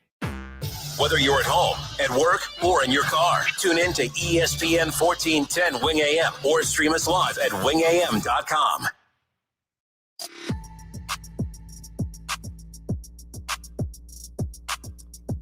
Kenner and Kev back with you here on 1410 ESPN Radio. Former Dayton Flyer Norm Grevey. His stop on the show will be coming up at 5 o'clock. He'll be stopping in. His visit with us every Wednesday, always presented by Milano's. So always appreciate Milano's, always feeding us for that 5 o'clock hour for Norm Grevey's visit coming up. Again, Dayton, they've won their last 2 against, two of the top 3 teams in the A-10. Dayton, one of those top 3 teams in the A-10, of course. Well, getting the big win at VCU, beating St. Louis. Now they'll be at Loyola coming up on Friday night, so we'll be talking about that with Norm Grevey coming up. Another ESPN game. Wright State and UD both on ESPN 2 and U last Friday, and same thing again coming up this Friday. So obviously both of those teams trying to position themselves at the top of their conference. Both teams having to win their conference tournament to get into the NCAA tournament, which obviously if you get to pick, you'd love to have that type of resume that you have an at-large team. It doesn't have to come down to those 3 days or 4 day, however long each conference tournament is. But the reality is, from a fan's perspective, it adds that extra sense of urgency to those days. I can't wait for conference tournaments. That's going to be some exciting stuff as far as that's concerned. Hey, real quick, this came in. So Steve Stetler messaged into the show, Kev. He goes, as far as the NFL goes, guys, you can still win it all with an average quarterback, good tight end, great defense, and just okay receiving corps like the Ravens of old. Are those days gone in this passing league? My thing is, there are teams. When you talk about outliers, remember we used to have, what was that conversation? We used to have outlier conversations all the time. But I do believe that outliers are proof that, yes, you can win certain ways. But even when you find examples of outlier teams who I just watched that 30 for 30 on the Ravens. You want to talk about how putrid that offense was and how historically good that defense was. There was some legitimate concern that, that offense is going to keep this defense from, accomplishing the ultimate goal of winning a Super Bowl. And those are outliers. Like no one says, we could do what the Ravens did. We could just be horrific offensively and so good defensively to give us a shot. Obviously, when you have teams with deficiencies, you can use those outlier teams to say, hey, we're not completely out of it. We've seen teams who can win this way, but winning that way, those outlier type of years, those aren't blueprint situations. You are not planning to have we aspire to be a team with an average quarterback, not so good wide receiving core. We aspire to have an elite tight end and an elite defense. That's who we want to be. That's our identity. I think the teams that end up with that identity, that means they've missed on some of their decisions at quarterback and others, and they just have had to find ways to overcompensate for their deficiencies. So that's where I'm always at with that. Like, yes, there are always examples of teams that could win with non-elite quarterbacks, but can you win and sustain that run? That's something that we have not seen from a blueprint standpoint. And plus, when you don't have an elite quarterback, the reason teams don't marry non-elite quarterbacks long-term is because it makes your job tougher in the offseason. hey, we would love to get that wide receiver. Yeah, but I don't want to go play with that quarterback. Oh, man, we'd love to add him to the back end of our defense. That'd be great. Yeah, but I don't trust the offense with that quarterback. Right. That's why Joe Burrow goes to Cincinnati, and all of a sudden free agents are all of a sudden wanting to, start hanging out in Cincinnati all the time and be Cincinnati Bengals. It's because the offense is really the driving force of, do I want to go? I'm not going to play, defense isn't on the field when you're on offense, but I'm going to come play defense for you because of what you have on offense. That's the only thing that I always kind of give a little resistance to. Yes, you can win that way, but a lot of times teams that win that way, it wasn't by design, or it wasn't because they had this blueprint of, man, I aspire to be the team with not a very good quarterback, an elite tight end, no good wide receivers, and a very good defense. They just had to overcompensate for some of their deficiencies. So for me, to your point, I now start thinking this is in 10-year blocks. You can't go back to 1984 and say, hey, there's an example, because that's not the current state of the NFL or whatever sport you're playing. So you can't use those as examples. And I don't think you can use that Ravens team as an example. So these are the last 10 Super Bowl winners. Obviously, Chiefs over Philadelphia, to definitely one elite quarterback, an up-and-coming quarterback. Then you look at the Rams over the Bengals last year. I know you and I differ about Matthew Stafford. Is Matthew Stafford elite? No, I don't think he's elite. I would put him in that second tier. So of good quarterbacks. Yeah, I would go with good. So at that point, I didn't think that Joe Burrow was elite. I think Joe Burrow took the step to elite this season. Yep. So the winner of that Super Bowl quarterback was going to be good. Then you go to Tampa with over Kansas City, 2 elite quarterbacks. Then you go to Kansas City over San Francisco. That's an elite quarterback with Patrick Mahomes versus and Jimmy Garoppolo. What? Reposition that question again. What? Kansas City over San Francisco. That's Patrick Mahomes versus Jimmy Garoppolo with the quarterbacks. Yeah.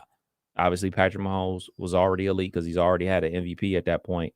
What was Jimmy G at that time? Jimmy G was not. I would take the quarterback. I would take the Rams quarterback. I would take Stafford over him, but I still like Jimmy G. But that's not a guy I would give franchise money to. I wouldn't build my team around him, but I'm content with him. So average, above average. But average. No, okay, no. You good. So like that's the first. That's 5. I'm just creating category. Slightly above average. No, above average. So that's 5 Super Bowls before we got to an average quarterback even having a chance to win the Super Bowl. Then we go to New England over the Rams. That's obviously Tom Brady over Jared Goff. Now, yes, Jared Goff had a horrible Super Bowl, but that season he threw for 5,000 yards and like 45 touchdowns. So in that season, in that time and frame, what was Jared Goff in your eyes? Well, it was crazy. Do you remember? So now we keep doing this. By the way, you know how many different times we've had Patrick Mahomes versus so-and-so as the next Brady and Manning? Do you guys realize that season you're talking about, do you guys realize that Jared Goff was viewed as Joe Burrow? That was the season that that Thursday night football game that it was like a Big 12 style game. It was the ultimate shootout. Both quarterbacks combined for like 1,000 yards, 10 touchdowns. It was just an insane game. So everyone kept saying, oh man, this right here, this is the next Rodgers, this is the next Manning and Brady rivalry moving forward. And look how far Goff has dropped since then. He's kind of picked himself back up since then. But at that time, off the mat. He wasn't viewed as Patrick, but he was viewed as that good, that he was a very, very good quarterback, not elite by any means. Yeah, fair, very fair. So then we go to Philadelphia, 41, New England, 33. In that Super Bowl where we had the backup quarterback playing. So we finally got to an outlier. So we got an average quarterback at best winning the Super Bowl. That's 7 years. Yep. So then we go to New England over Atlanta. Now I know that Matty Ice fell off the map, but he was the MVP of the league that year. And he put up an elite number. He had Julio Jones. He had Calvin Ridley. He had some serious dudes. So at that time, it's 2 elite quarterbacks playing for the Super Bowl. Then you go to Denver over Carolina. That is Peyton Manning on his last leg over the MVP of the league, Cam Newton. So in my eyes, you do have to at least have a good quarterback to win this thing. You can't be out here rolling me and you playing quarterback to win the Super Bowls in this modern version of the NFL. So I know we use this term modern NFL and we start to try to use it in the 80s. But the 80s is a long time ago. The 90s is a long time ago. We got to start looking at this in 10-year blocks because the game changes. I mean, we just saw the game change dramatically with the increased money going to wide receivers. So we're seeing another shift right now. Yeah, and by the way, not just increased money. I mean, we're talking ignorant money. Good. Off So, the hook money. for instance, that quarterback list that we were talking about a little bit ago with the cap hits. I mean, we're talking Jared Goff, 34 mil against the cap for the Lions, which is the 10th highest cap hit there. That actually, I mean, my God, Jared Goff is a solid quarterback. We will see Justin Jefferson and Jamar Chase and Tyreek Hill. They will all have bigger cap hits against their roster than quarterback. Like receivers are now, they're starting to equal those mid-tier, slightly above mid-tier quarterbacks as far as cap hit is concerned. So, that's the other thing too. People keep talking about, the cap space is, or the cap, the cap room is about to increase. So that means they could afford Joe. Well, keep in mind, yes and no. They could afford the quarterback to give him what he wants, but it's not going to matter because that increased number is just going to go towards the wide receivers at this point until something drastically changes. I mean, hell, Philadelphia defense wins championships. I joked yesterday. I said, well, defense may not win you championships anymore, but defense gets you to the championship. But when it comes to winning the whole thing, I mean, by the way, that Chiefs team's not even the best Chiefs offense that we've seen since Patrick Mahomes has been there. And it still toppled the number one defense in the NFL in Philadelphia. You know why I like that offense better? It's a driving offense. It isn't a big play Home run. Yeah, it's not home runs. It's conversion. It's efficiency. It's man. And something that really got slept on in that Super Bowl, they kept Philadelphia honest because they ran the ball. They ran the ball well. I know they didn't go over like 200 yards or 150 yards rushing, but they always had that threat of Pacheco running the ball. So you kind of kept them honest. So when Patrick Mahomes did drop back to pass, it was a clean pocket. There was no pass rush getting there because they had to always honor the run. Kenner and Cav right here on 1410 ESPN Radio. We didn't get into the full draft as far as Todd McShay is concerned. We'll highlight that more on tomorrow's show because we do have former Dayton Flyer Norm Grevey coming on here in about a half hour with us. I want to touch on some stuff in our final visit that we had with ESPN Radio's Jason Fitz on yesterday's show. But just a couple quick highlights. Bryce Young going number one overall to the Colts. He has the Colts moving up to take that pick from the Bears. CJ Stroud, he still has going number 2 to the Houston Texans, the second quarterback to be taken off the board. But just continuing to go down this list. It's interesting. So Seattle, you mentioned them a little bit ago, defensive end from Texas Tech. He has them taking Tyree Wilson. Now, the reason I still find that number 5 pick interesting is because I think Seattle, they go rookie quarterback. If they find a way to trade up and take a Stroud or a Bryce Young, when you have Lockett and you have Metcalf and now you have Walker and you fine tune that offensive line, now Seattle has all this money that all they have to do is put it on that defensive side of the ball and look out for Seattle, especially in the NFC. That's so just for every definitely. team can just reach out and take it right now. If they're unable to trade up, what do you do with that pick? I think you take that. I mean, you keep adding young, especially a pass rusher like Tyree Wilson from Texas Tech. I think it's number 5 is a safe spot to be. I think you try to work up if you can, but if you're not going to come out empty-handed in this draft if you're the Seahawks. Unless you try to be aggressive and take that quarterback from Kentucky, which I wouldn't. Levis or Anthony Richardson from Florida. And see, that's that name that keeps skyrocketing up all these boards and conversations. But Will Levis, they have going to the Raiders at number 7. Oh, man. The Raiders. Oh, man, don't do it. Jimmy G. I think Jimmy G is going to end up there.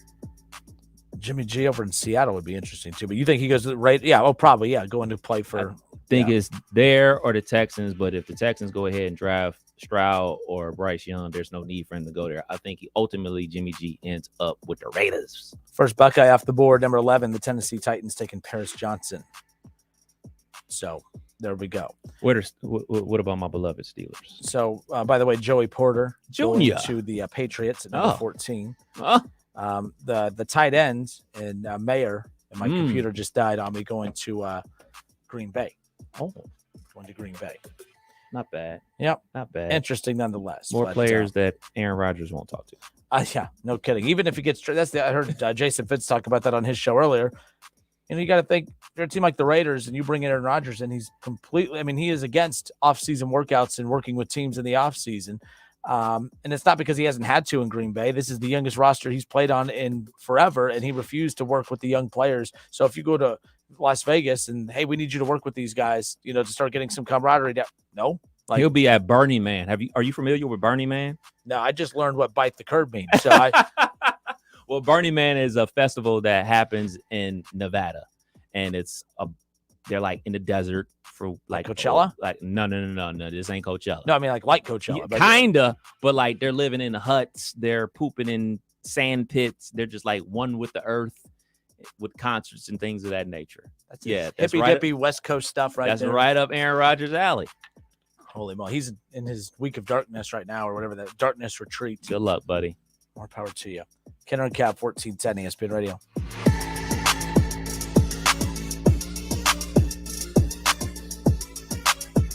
Listen, stream, watch. It's the Justin Kinner Show with Kev Nash, right here on Dayton's ESPN Radio, 1410 Wing AM. $5,000 sign-on bonus. That's right. My friends at Cordell Transportation are now hiring experienced Class A CDL drivers with excellent work history. If that's you, apply now. Cordell Transportation offers home daily dedicated lanes, no-touch freight, and brand new equipment, plus a $5,000 sign-on bonus paid over 18 months, paid orientation, and company 401k with company match. Apply online at CordellTransportation.com. Cordell Transportation, driven to succeed.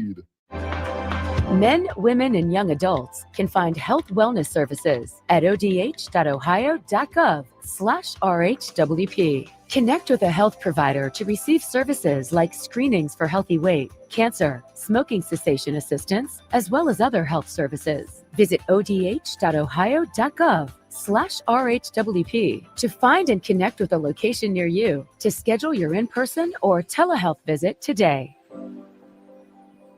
Urology Specialists of Ohio are here for you. Men, your good health is important to them. Their knowledge of specific male anatomy, prostate issues, and how to help in your healing is their main focus. Urology Specialists of Ohio are now accepting new patients at all locations: Beaver Creek, Springfield, Urbana, Xenia, and London. They have been in practice for over 20 years with over 80 years of experience between 5 physicians. Call today. They can schedule your appointment in a timely manner with little wait time. Online at urologyspecialistofohio.com.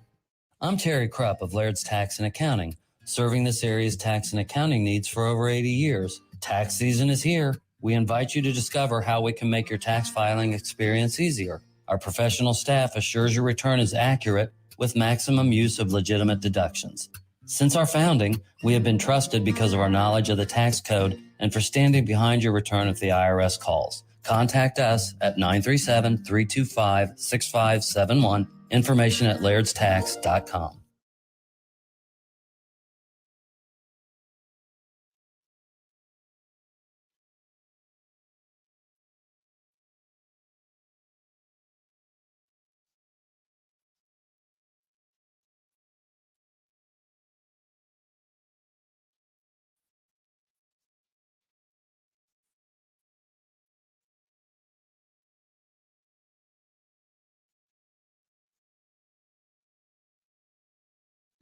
PatriotSoftware.com. Accounting and payroll. Keep your time and money. Mike Capel here, serial entrepreneur. Payroll doesn't seem that hard. It's just pay rate times hours worked, right? Sounds easy enough. Well, payroll is easy as long as each employee's tax withholdings are properly set up and as long as you don't shoot yourself in the foot along the way. But payroll can be punishing for business owners like me who will assemble their kids' toys without reading the instructions first. We don't need to read instructions unless we're desperate. That's why Patriot Software offers payroll setup and support for free for businesses with up to 100 employees. Go to patriotsoftware.com, use promo code RADIO, and get 2 months of payroll free. That's patriotsoftware.com. With PatriotSoftware.com. Accounting and payroll. Keep your time and money. Dell Technologies President's Day sale starts now with savings on select sleek XPS PCs and more, powered by 12th Gen Intel Core processors. Call 877-ASK-DELL. Hey, it's Kenner from my friends at Black Rock Bar and Grill. And if you are a bourbon aficionado, you are going to want to listen up. Black Rock has Black Rock Eagle Rare. It's the bourbon that you have been waiting to try. Why not make it an evening with some great appetizers as well? Or better yet, get with your significant other and celebrate Valentine's this week at Black Rock. You will have all the motivation in the world to try Eagle Rare right at your table. And take it from me, if you have not been there yet, the dining experience at Black Rock is unlike anything else around Dayton or even Southwest Ohio. Steaks, seafood, and other great choices prepared by you at your table on a sizzling volcanic rock. Now, keep in mind, you do not have to prepare your food yourself on that hot volcanic rock right there at your table. But let's be honest, it does make what is an already great experience that much more memorable. Make plans now to be at Black Rock Bar and Grill at Fairfield Commons in Beaver Creek to enjoy lunch, dinner, happy hour, and Black Rock Eagle Rare bourbon. And don't forget to tell your friends. And as always, please drink responsibly. First, we decide where we want to go. Then we need to know the best way to get there. Hi, my name's Adam Barada. I'm the owner of Advantage Gold. We're the highest rated precious metals firm in the country. We teach people how to own physical gold and silver. Now, we've won the Best of TrustLink Award 4 years in a row because we educate our clients on how to buy gold and silver the right way. We don't pay celebrity spokespeople millions of dollars. We'd rather pass that value on to you. Call 800-900-8000 and speak with one of our experts. We'll send you a free gold kit along with my latest #1 national best-selling book, The Great Devaluation. Call 800-900-8000. That's 800-900-8000. Get the best information, the best process, the best service, the best value. Call Advantage Gold at 800-900-8000. Call 800-900-8000. Advantage Gold is not an investment advisor or a tax advisor. Consult with your financial advisor before investing. The law offices of Blake Maceland will fight for you. Call 444-4444. Want more fight? More attention? More compensation? We've recovered millions in auto and injury cases. We don't know what your case is worth until you call. One more call for 444-4444. Blake Maceland. Veterans, were you exposed to harmful burn pit smoke while serving overseas? The Department of Veterans Affairs has recognized and is providing benefits to veterans who suffer with asthma, rhinitis, and sinusitis as a result of burn pit exposure. If you served in the Southwest Asia Theater of Operations or Afghanistan, Uzbekistan, Syria, or Djibouti, and suffer from any respiratory illnesses that you believe is a result of exposure to burn pits, contact the Montgomery County Veterans Service Commission at 937-225-4801. Discover credit cards do something awesome. At the end of your first year, they automatically double all the cash back you've earned. That's right. Everything you earn doubled. See terms and check it out for yourself at discover.com/match. ESPN Radio's Jason Fitz joining us now. Jason, how are you, my friend? Oh, you know what? As somebody that had a substantial, for me, amount of money placed on the Chiefs to win the Super Bowl and several props that included the Chiefs winning, I am glorious. Thank you. I'm still beaming because it was win-win for me. If the Chiefs lose, that's awesome for me as a Raiders fan. The Chiefs won. I won all the cash I could possibly ask for. I'm still reveling in Super Bowl glory. So with that, we'll pick up with the Super Bowl conversation here. Look, I was in I know I'm in the minority based on social media reaction and just the feedback on the show from yesterday, but I didn't have a problem with the call there late in that final call on Bradbury. That was the name of the defensive back, by the way. Finally got it right. I don't know where you stand on this, Jason, but it was just one of those where I thought that it was actually a pretty decently officiated game. And in the game where you had Jalen Hurts, who I think emerged as a superstar, at least was able to put a stamp on it for anyone who was doubting him. That for a game where Patrick Mahomes, second Super Bowl MVP, second Super Bowl, two-time MVP in all 5 years of being a starter. There's so many talking points, Andy Reid, but we're talking about officiating like we do in every high-stakes game. It's amazing to me. But where do you stand or where do you sit as far as that call? And what my favorite is when people say you don't make that call there, that's been the number one go-to line for everyone. Where do you sit with that call? Yeah, it was the right call, and I don't care if it's a foul a minute into the game or with a minute left or a second in or a second left. And I think it was Kurt Warner that pointed out on social media really smartly, like, if it's a borderline false start, do we sit there and say, how could you call a false start? If it's a borderline offside, we're not, the ref can't call offsides that late in the game. Like, if it's a delay of game, we don't sit there and say, I don't know what you're like. We only seem to do this with these types of calls. And honestly, I was having some people over. We were watching the Super Bowl. The minute I saw the play, I said, oh, that's a hold. Everybody sitting on the couch agreed with me. I didn't even realize it was controversial until I opened Twitter. And then I was like, oh, God, this blew up. Like, that's how confident the whole room was. And for the other calls that people keep yelling about, the number of times half of us on the couch would be like, that's a catch, not a catch. That's a catch, not a catch. Like, the fact is, people that say that they have it all figured out, A, you've never been in that situation. B, talk to more people, because all of it was somewhere in the gray area. I thought the officials did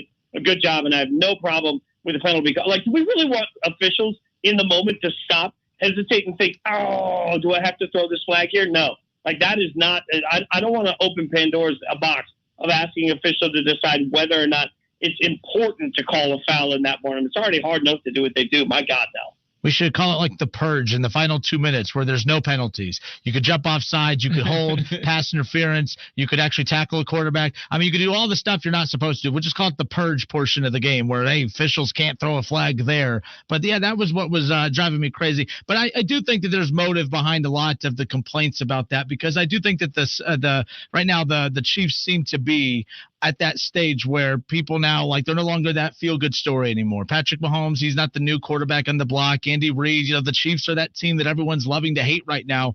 And I know here living in Dayton, that rivalry between the Bengals and the Chiefs now, I'm noticing just a lot of, of course, there are people being extra critical of officiating because Bengals fans just a little salty about how that game went down, in their AFC Championship game. Do you think we're starting to get that extra oomph behind the officiating bashing because people are just sick and tired of seeing the Chiefs win football games at this point?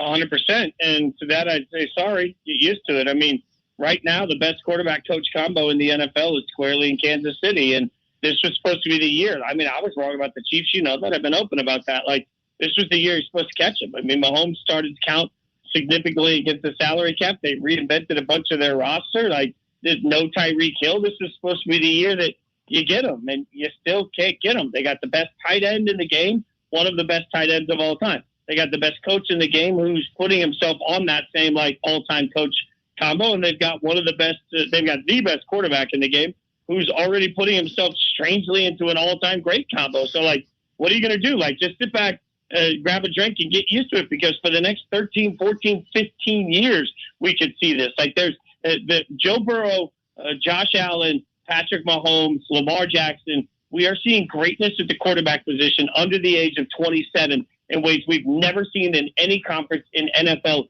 history. So now we're all just going to have to sit back, because if you don't have one of those guys, you're going to be competing against that for the next 15 years. And if you do, you got to understand that there are going to be years where clearly it should be your year and you're just not going to win. So it makes getting there and taking advantage of the opportunity when you have it all the more important, because, my God, Burrow, Mahomes, Allen, how are you going to beat that trio for the next decade? I have no idea. Fitz, what happened to the Philadelphia pass rush? Over 70 sacks in the playoffs and regular season. They didn't get to Patrick Mahomes, not a once. You just got to listen to your Uncle Fitz here. What do I tell you?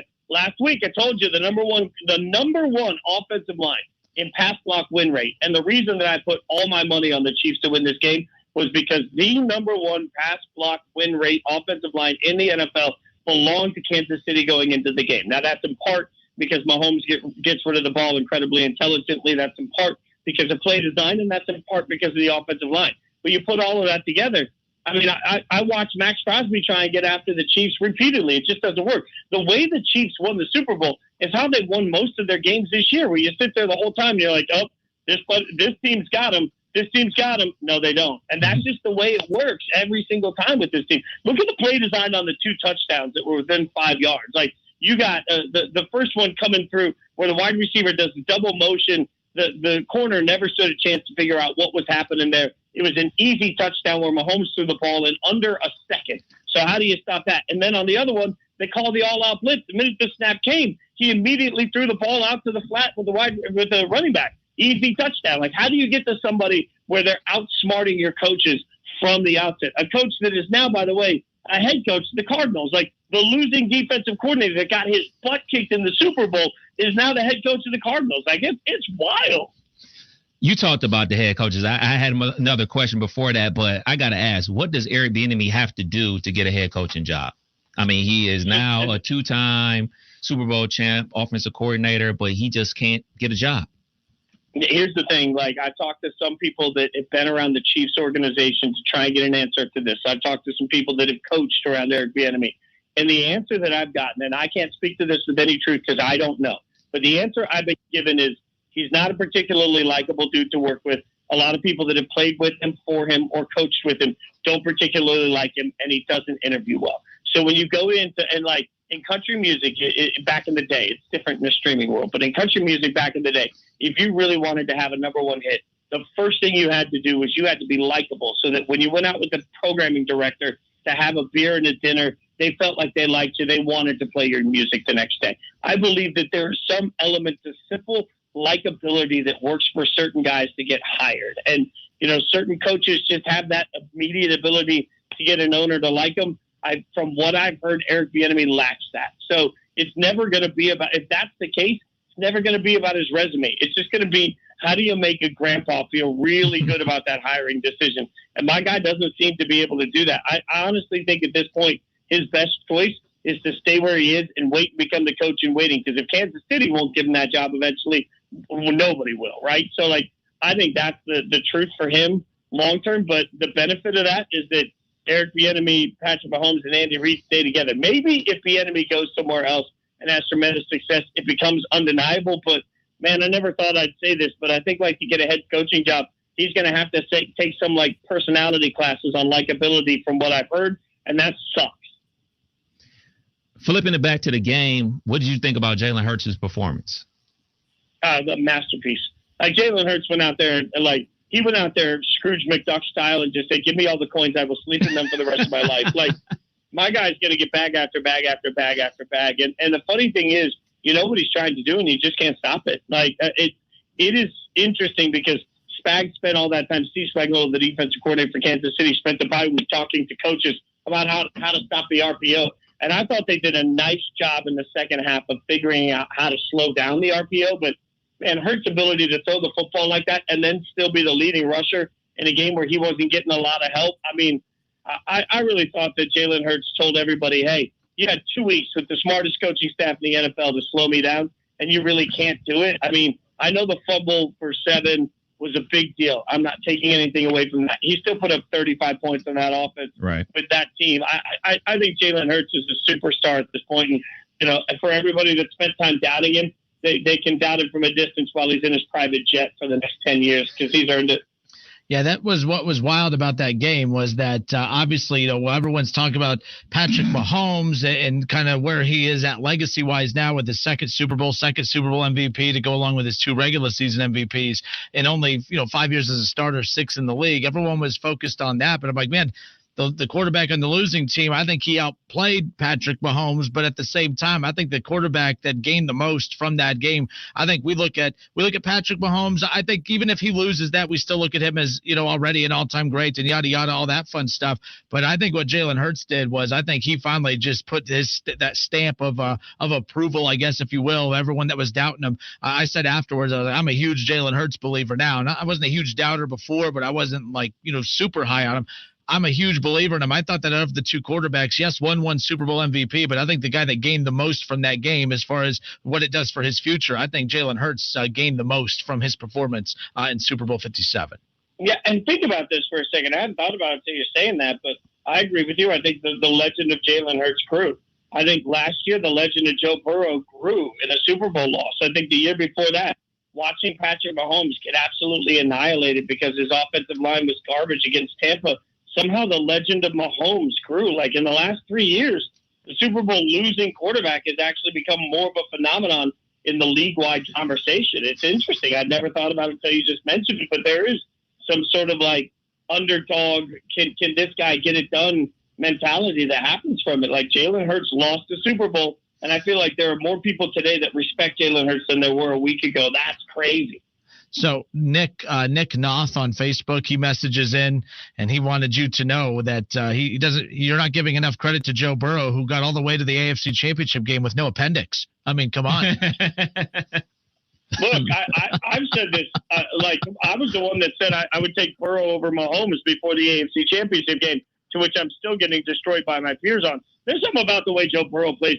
Like, look, if I'm out there playing backyard football, if I'm drafted on Madden, there's no way I'm not taking Mahomes first. We all know that, right? But if you're talking about like the guy that I would grab, like if I was sitting there saying, I want that guy to be my quarterback, not only because he's bad, like just, bad all around, like in a good way, not only because he's an incredible quarterback, but because he has that it factor. Like, I'm sorry, but there's a swagger that, like, you walk in the room and you know that you own the room from the minute you walk in it. That's how every Bengals fan should feel for the next 15 years. Because, my God, like, you don't just have a guy, you have the guy, like the cool. And it works. Like, Hurts works for Philly because he's got that same level of, like, swagger that's easy to root for. There's just something about Burrow. There's something about, like, the coolness of the cigars that, I don't know. It works for me. Like, I think next time maybe with due respect, the mayor might want to stop the talk until afterwards.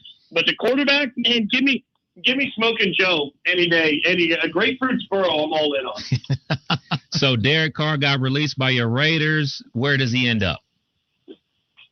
I think the Jets make the most sense. And people keep telling me, well, you obviously haven't looked at his number in cold weather. But I watched every snap of Derek Carr's career. I mean, I got tears when he finally won his first game after starting 0-10. I know Derek Carr better than anybody.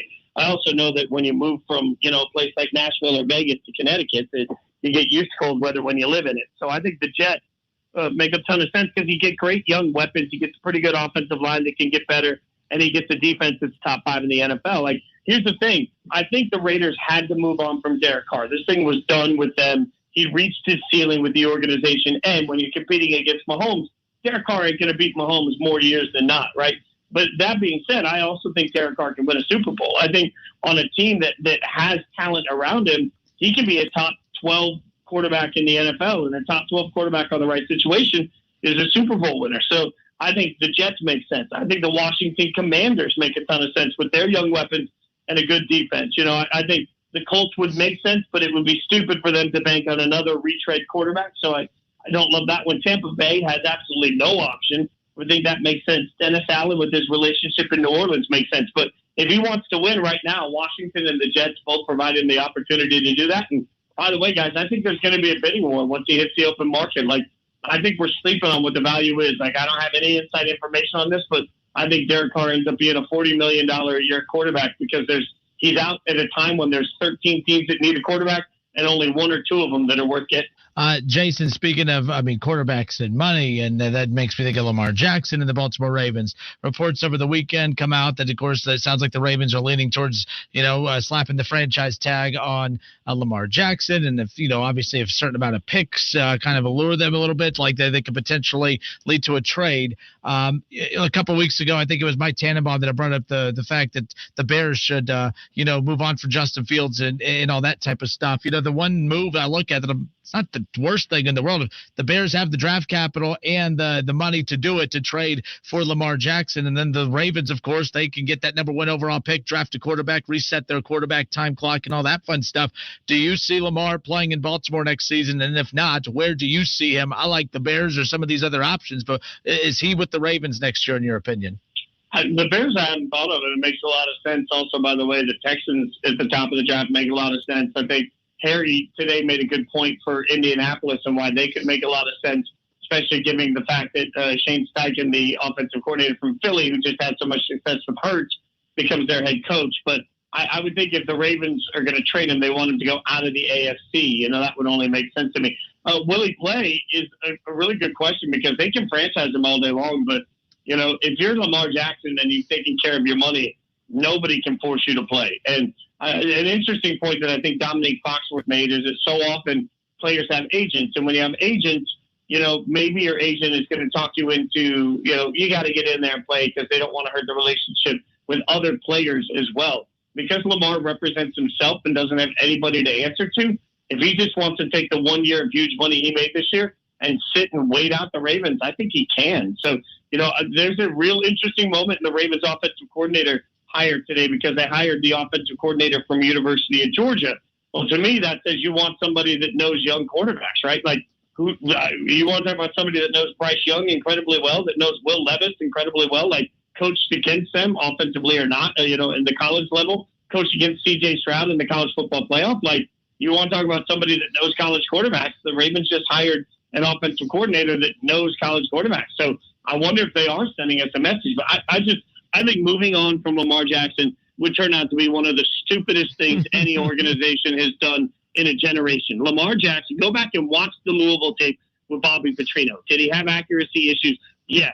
Was he able to run a pro-style offense? Oh, my God, yes. Like, I don't think Lamar Jackson has been holding the Ravens offense back. I think the Ravens offense has been holding Lamar Jackson back. And if he goes somewhere right now, like if you tell me that the Raiders give up 3 first-rounders to get Lamar Jackson, I would never complain about that for a single second, because you just got your quarterback for the next 10 years. And don't tell me he can't stay healthy. His injuries have come in the pocket, not running. And Josh Allen is a more reckless runner. We just don't have that conversation about Josh Allen. I think we all know why we have that conversation about Lamar Jackson and not Josh Allen. But it's just stupid. Any team would be stupid to not go get Lamar Jackson if they could. Last thing on the way out, and again, Jason Fitz and Harry, weekdays from noon to 3 p.m. Eastern, right here on 1410 ESPN Radio, and of course all across ESPN Radio platforms. But Jason's been awesome enough to hang out with us every week throughout the college football and NFL season. And now that Super Bowl 57 is wrapped up, it's our final stop with him, at least for this season. Hoping to have him back in future seasons. But I would like to send you out with a college football note. It was announced late last week, over the weekend, of course, that 2024. Oklahoma and Texas will officially join the SEC, and then USC, UCLA officially joined the Big Ten. Of course, 2024, the first year of the expanded college football playoff. It's not a coincidence that that's the year that they finally got all those deals done, all at the same time, right? Like there's no coincidence as far as that's concerned. No, but the funny thing is, who puts the most pressure on in my mind is Arch Manning. Like, if you are the quarterback at Texas, and you are, according to some reports, you are getting more than most NFL starters, like low-level NFL starters, are getting in your name, image, likeness deal. If you are getting the type of money that the rumor mill says that Arch Manning is getting, and you are now going to the SEC in the year of expanded playoffs, there is absolutely no grace that's going to come from any, like, all I keep thinking about is like Friday Night Lights, and you know that you're going to have, Buddy Garrity's going to be coming into somebody's house and being like, yeah, well, I'm not here to lose to Tennessee. I'm not here to lose to Alabama. We ain't paying, Arch. We ain't paying you for that. Now, come on. Like, it is going to be wild, the amount of name image likeness pressure that comes with that move at that time. You're right. Nothing about this is accidental. I think this is going to be huge for the growth of college football. But, man, it is going to put pressure on some of these big money kids right out of the game. All right, Jason, thanks so much. We hope we hear from you before next season, probably around the NFL draft as always. But everyone here in Dayton that listens to the show, they always look forward to your stops each week. So thanks so much for taking time all season and hanging out with us. Man, there's never a time I won't say no. I won't say yes, I should say, to you guys. I love coming on. You know how much I've always appreciated. We'll keep running it back. I do. I'm not going anywhere. When you said there's never a time I won't say no, that sounds like a Valentine's Day card right there, right? Jason, thanks so much, man. Appreciate you. Appreciate you guys. All right, good stuff. ESPN Radio's Jason Fitz. Take out the rubbish, scrub down the floor. My aching joints don't jump no more. What's the matter, pal? When did you become a spectator? Get up and dance.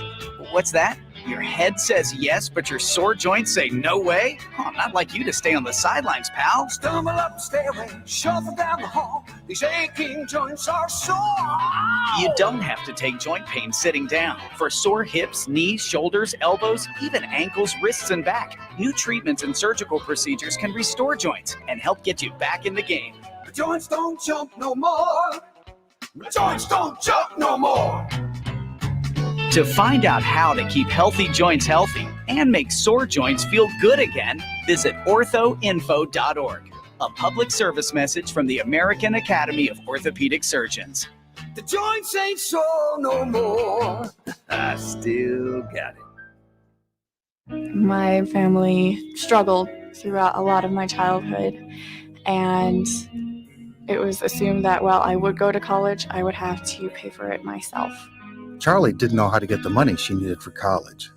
My mother worked in college administration, and she knew about federal student aid. When I received my acceptance letter, I ran into the house, waving the papers, yelling, I got it, I got it, I got it, I got it, I got it. Federal student aid made college and achieving her dreams possible for Charlie. I don't think I quite realized what a huge deal actually graduating was. And that didn't hit home to me until commencement day. Federal student aid definitely made that happen. Need help paying for college? Go to federalstudentaid.ed.gov, an office of the U.S. Department of Education. Start here, go further. My name is Charlie, and this is my story. Well, Jason, I've got to tell you, you're pretty much everything this company is looking for in an entry-level candidate. Great. Your resume isn't quite what we're used to, but you've got a fantastic work ethic. Thank you. And I'm impressed by how you carry yourself. So, should we talk about the job? What? The job? Oh, sorry. Yeah, I have no way of recruiting or even meeting you. This interview didn't happen. It may sound ridiculous, and that's because it kind of is. There's a huge pool of talent your company is missing out on. Meet the grads of life. Who are they? Talent worth knowing about. Young adults of unique determination and experience. An ideal fit for your company in an entry-level position, internship, or even mentorship. They might not have every qualification you typically look for, but they're exactly who your company needs. Man, we really could have used him. Don't miss out on a resource many innovative companies have already discovered. Go to gradsoflife.org to learn how to find, cultivate, and train this great pool of untapped talent. Brought to you by the Ad Council and gradsoflife.org. The year was 1907. The Cubs won the World Series and the Ford Model R hit the assembly line. While here in Ohio, school administrators came together to form the Ohio High School Athletic Association. One thing that hasn't changed since 1907 is the dedication of the OHSAA to education-based athletics in Ohio. School sports teach responsibility, sportsmanship, and life lessons that stay with students long after their playing days are over. The OHSAA seeks to prepare students not for the next level of sport, but for the next level of life.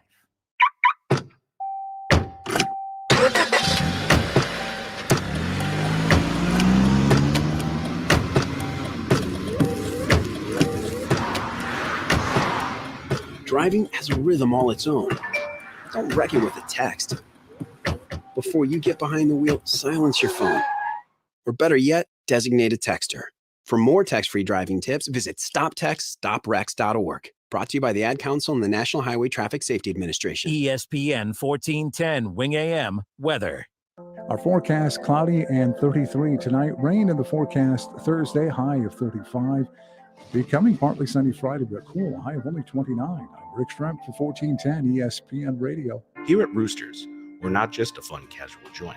We're a family. No matter who we are serving, our guests or our community, we strive to better the lives of those around us. Whether it's aiding in the battle against cancer, helping to educate the next generation, or simply putting a smile on someone's face, the Roosters Foundation has helped raise over $1 million annually for local charities. Our community has given us so much.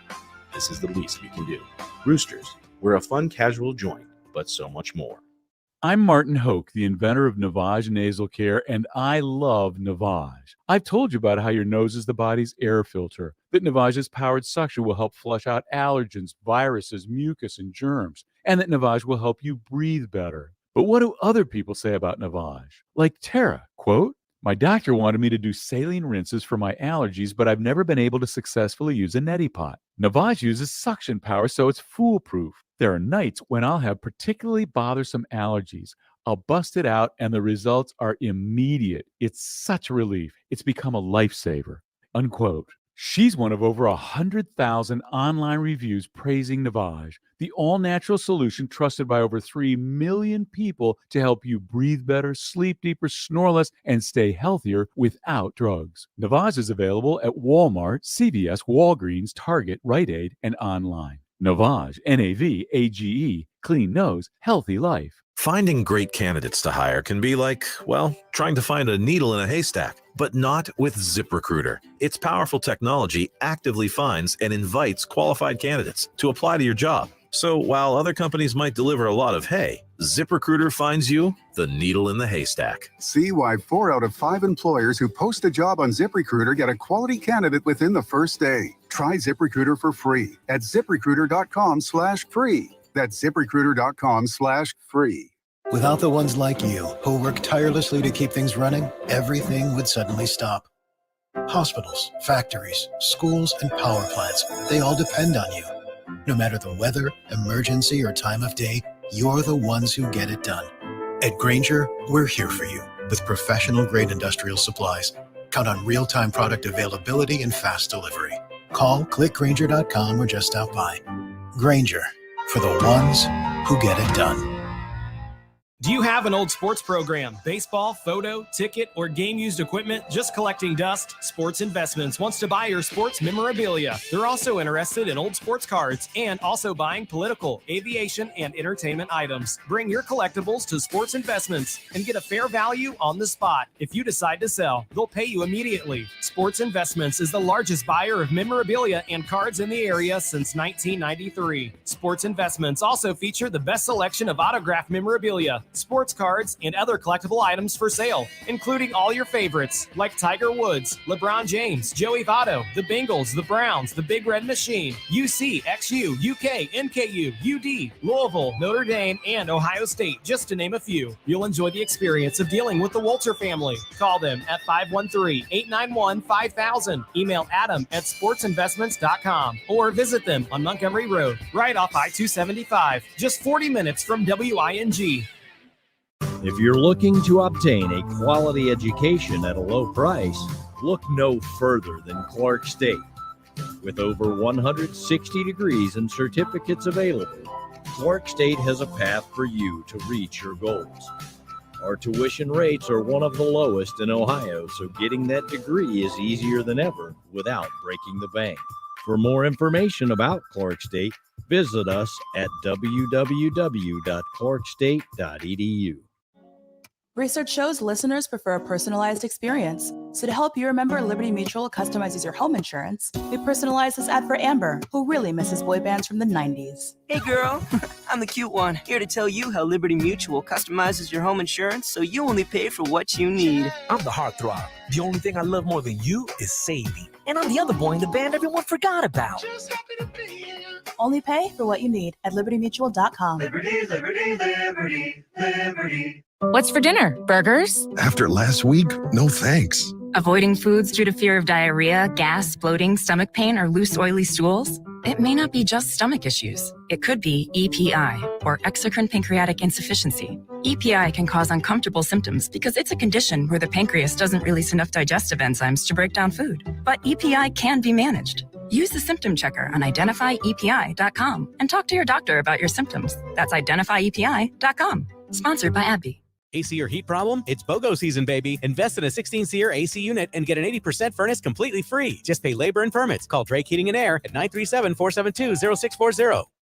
All sports, all the time. This is 1410 ESPN Radio.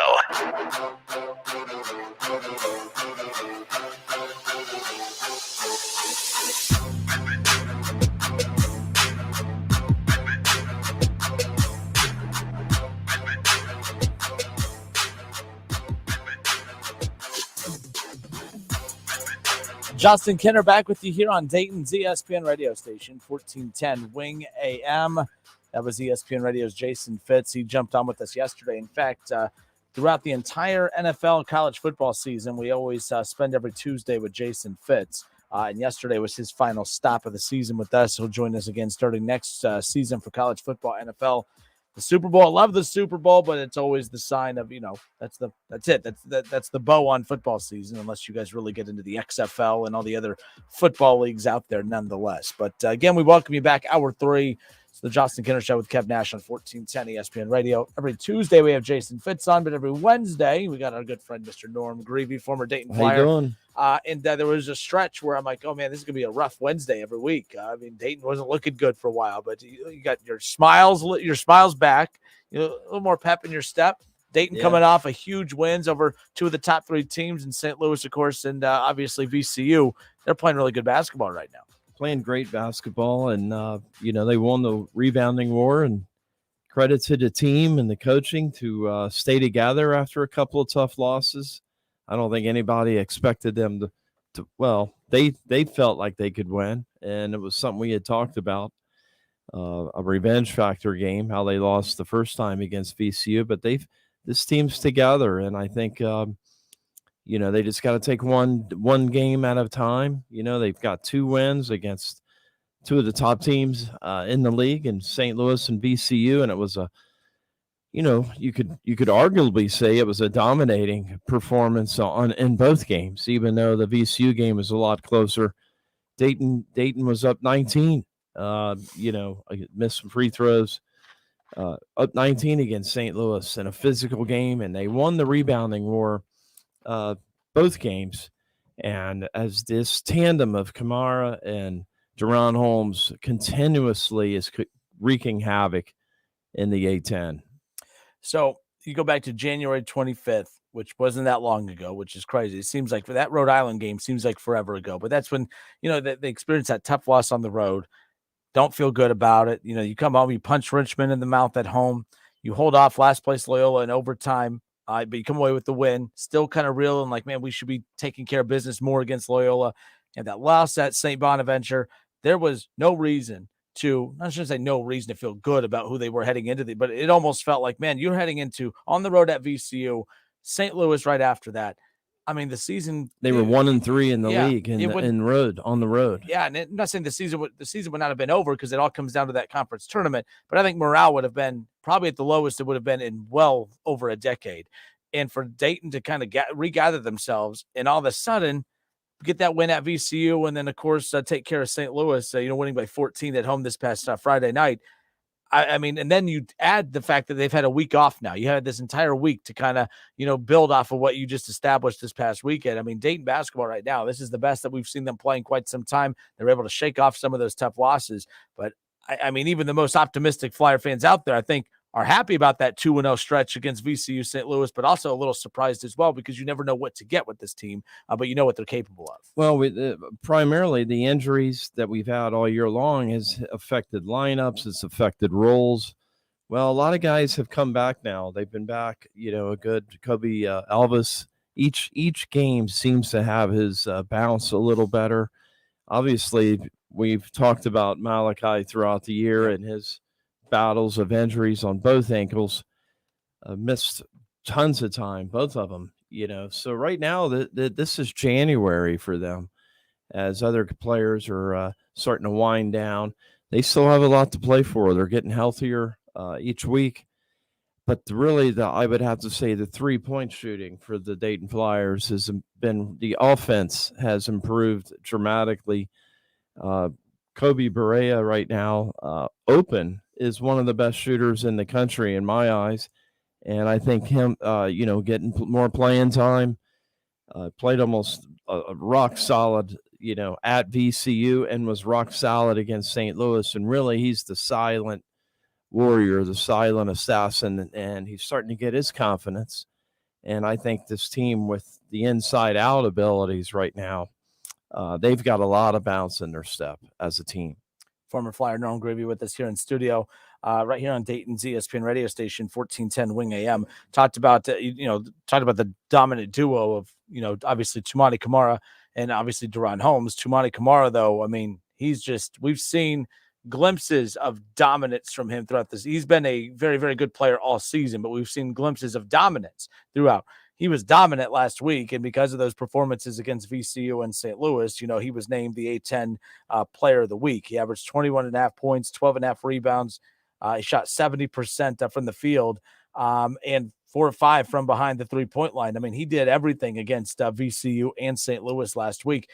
We know how dominant and how important Deron Holmes is, but if they don't have Tumani Kamara, this is not a very good season for UD. That's how important Tumani Kamara has been all year. Well, additionally, might be the best defensive player in the league as a power forward, and he can stretch defenders out occasionally with his three. Earlier he was shooting 29%. Right now he's at 34%. So he's been really knocking them down, which is helping the team. They're also going to him, instead of, there was a period of time where we just went into Deron every possession down the court, especially on the road. Well, we've mixed it up now. We're ISOing Tumani. He's able to face up. He can play, all angles of the, he's 3-way right now at the rim, in the paint, and, from 3. And you look at his body and the way he defends, he is the leader right now of this squad. And then you look at Deron, he's had the double teams, but he's accepting his role. If he only gets 13, he's fine with that. He's improving defensively the last couple of games. They've dominated the glass against St. Louis. And I think for them to continue on this win streak and kind of finish hot, which the opportunities there, it's all coming down to the glass for them. And then you got to have Berea continuing his 3-point prowess outside, which is just really hurting teams now. What do? Do you double team? Do you stay on the perimeter and let the inside guys go to the work? Defense has to play hard now. They have to think. And Dayton's reacted very well and really is attacking more as an offense versus being attacked. They're dictating what teams have to do. And I think that's why you saw them have 80, 85. They've improved. They had a struggle at St. Bonnie. We get Blakeney. Hopefully he can get back into the rotation. But, it's a team effort. And, Malachi and Mike at point guard have been creating a lot of assists, Justin. We've talked about that position all year. It's been up and down at times. A lot of it's injuries, a lot of it's freshmen, a lot of it's, youthfulness. But, hey, they've played better as a group. They're giving each other 20, 25 minutes. And Malachi's able to create havoc in that time, and Mike still has time. Even though he's, thin and he's 6'7", 6'8", he's able to create length. And defensively, the length of this team has created some problems over these, all year, but specifically the last couple of games. That was going to be my point. Even at some of their worst stretches of basketball throughout the year, the one thing that's been consistent is the length that they have out on defense. There's kind of the good and the bad. Cher Jomps being such a young player, he makes young player mistakes at times, but what you can't make up for is the fact that the length of the kid and the way he can play defense and, just the different way he approaches the offense. Him and Malachi, both good ball handlers. Post feeder as well. Yeah. So you need him in there. He can see over the defense and get it into the guys. So he's a valuable weapon for us. Very versatile. And he's only going to get better as we've talked about his confidence level. I want to see him break out. We're going to need him, down the stretch. We're going to need every guy on that bench to stay focused and to buy in and I'll bring back, in 90, Justin, we were 11-9 and got to 22-9. It was right during this stretch at the end of the year and played our best basketball down that stretch. We were healthy. We were just trying to learn how to win. It's a different situation for these guys. Plus we had 6 seniors, where they only have a couple of guys that would be seniors. So I think it's the opportunities there to make a big run here. It really is. And the excitement, you can just tell, is starting to pick up a little bit.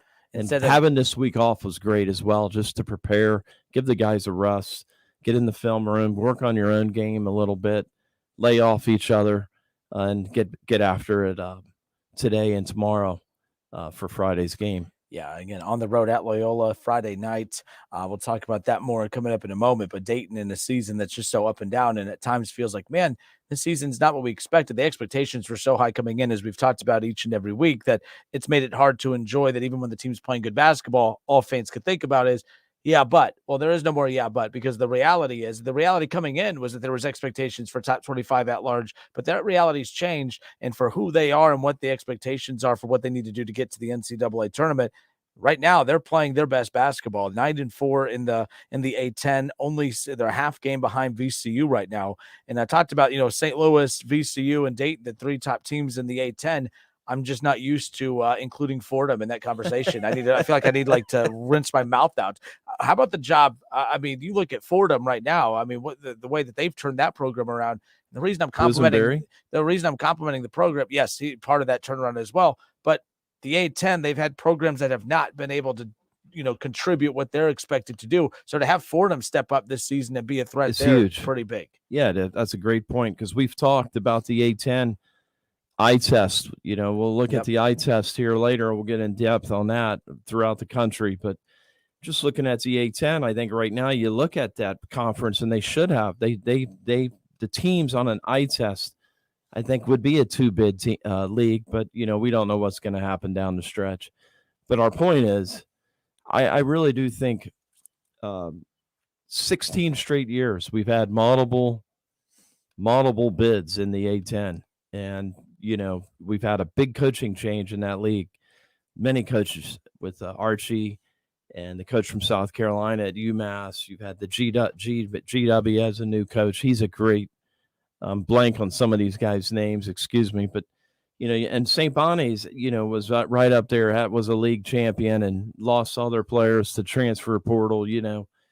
I think adding Loyola in the Chicago market's huge for them. I really do, even though it could take a while for Loyola to really get where they can be in that city. I think is a great recruiting ground. More players come out of the NBA from Chicago, and it's just a great college. It's not a great college town, really. You got DePaul, who struggled,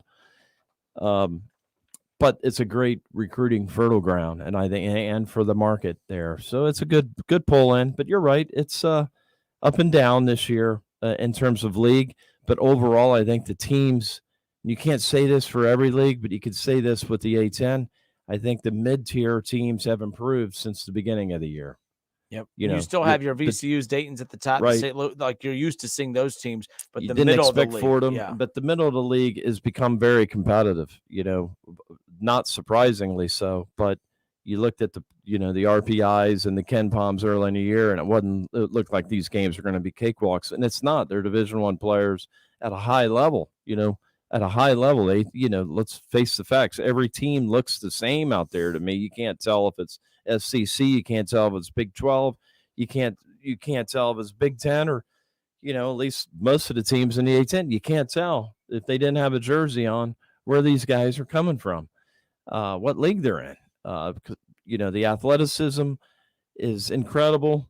And you have to be healthy. You have to be all in to win these games, especially in the league going down the stretch. But middle tier of the league has improved, and it's caused havoc on the road for all these teams. Even Davidson's struggling with the new coach. And, usually we're used to seeing Davidson. That would be a 4-team, four teams that just own this conference for years. And then you had St. Bonnie.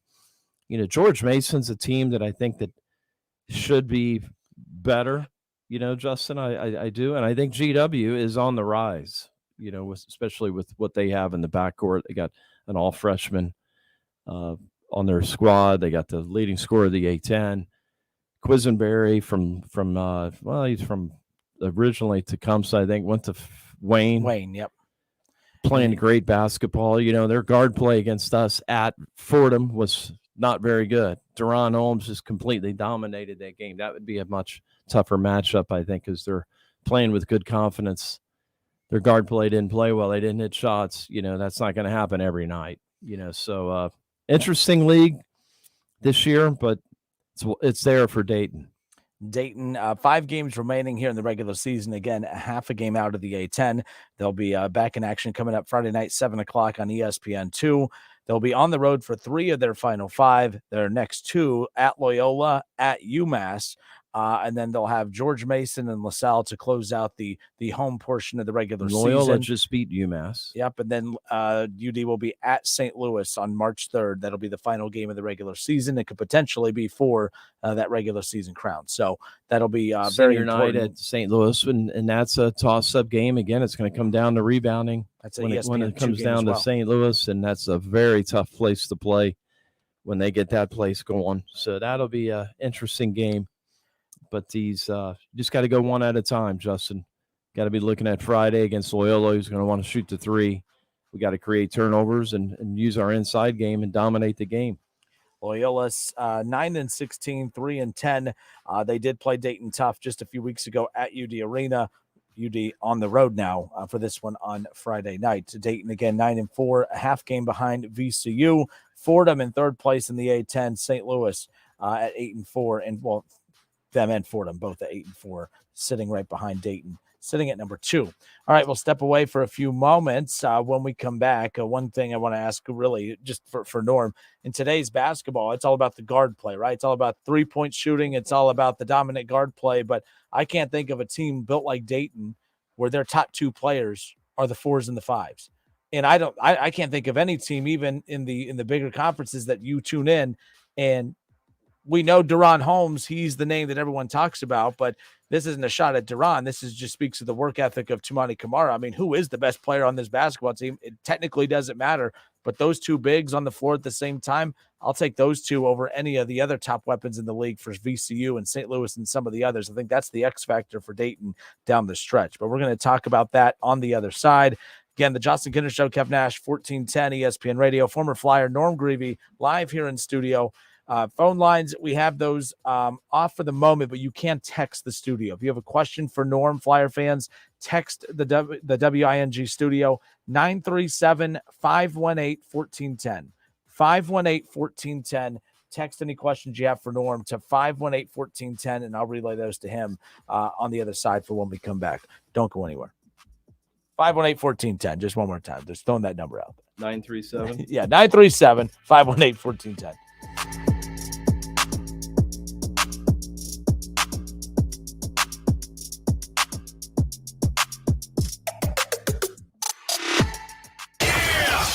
It's the Justin Kinner Show with Kev Nash on 1410 ESPN Radio. $5,000 sign-on bonus. That's right. My friends at Cordell Transportation are now hiring experienced Class A CDL drivers with excellent work history. If that's you, apply now. Cordell Transportation offers home daily dedicated lanes, no-touch freight, and brand new equipment, plus a $5,000 sign-on bonus paid over 18 months, paid orientation, and company 401k with company match. Apply online at CordellTransportation.com. Cordell Transportation, driven to succeed. First, we decide where we want to go. Then we need to know the best way to get there. Hi, my name's Adam Barada. I'm the owner of Advantage Gold. We're the highest rated precious metals firm in the country. We teach people how to own physical gold and silver. Now, we've won the Best of TrustLink Award 4 years in a row because we educate our clients on how to buy gold and silver the right way. We don't pay celebrity spokespeople millions of dollars. We'd rather pass that value on to you. Call 800-900-8000 and speak with one of our experts. We'll send you a free gold kit along with my latest #1 national best-selling book, The Great Devaluation. Call 800-900-8000. That's 800-900-8000. Get the best information, the best process, the best service, the best value. Call Advantage Gold at 800-900-8000. Call 800-900-8000. Advantage Gold is not an investment advisor or a tax advisor. Consult with your financial advisor before investing.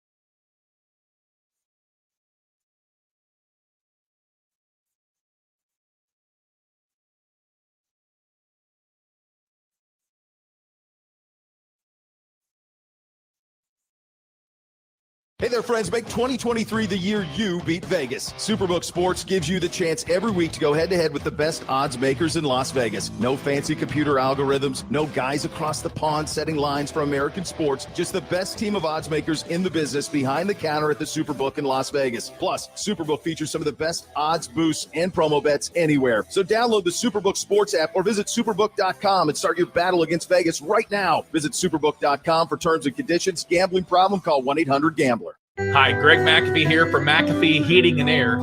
Dayton and the Miami Valley enjoy buying products made in the USA. Unfortunately, many HVAC products are now made in the communist country of China, and that's where the profits go too. McAfee systems come from the states of Indiana, South Carolina, Iowa, and Texas, and we're proud of it. 32 years strong. Get an estimate online at mcair.com. Want to make tonight's dinner a perfect 10? Swing by Lee's Famous Recipe Chicken and pick up a 10-piece strips meal for only $24.99. With 10 freshly marinated, honey-dipped premium tenderloins, 3 dipping sauces, 2 of our irresistible large sides, and 5 fluffy biscuits, it's family time made from scratch. Take home a top-notch dinner the whole family will love from Lee's Famous Recipe Chicken with our 10-piece strips meal for only $24.99. Only at Lee's. Famous for chicken. Listen to this station anytime, anywhere on Odyssey. Odyssey is your new audio home for all the music, news, sports, and podcasts that matter to you. Odyssey. That's AUDACY.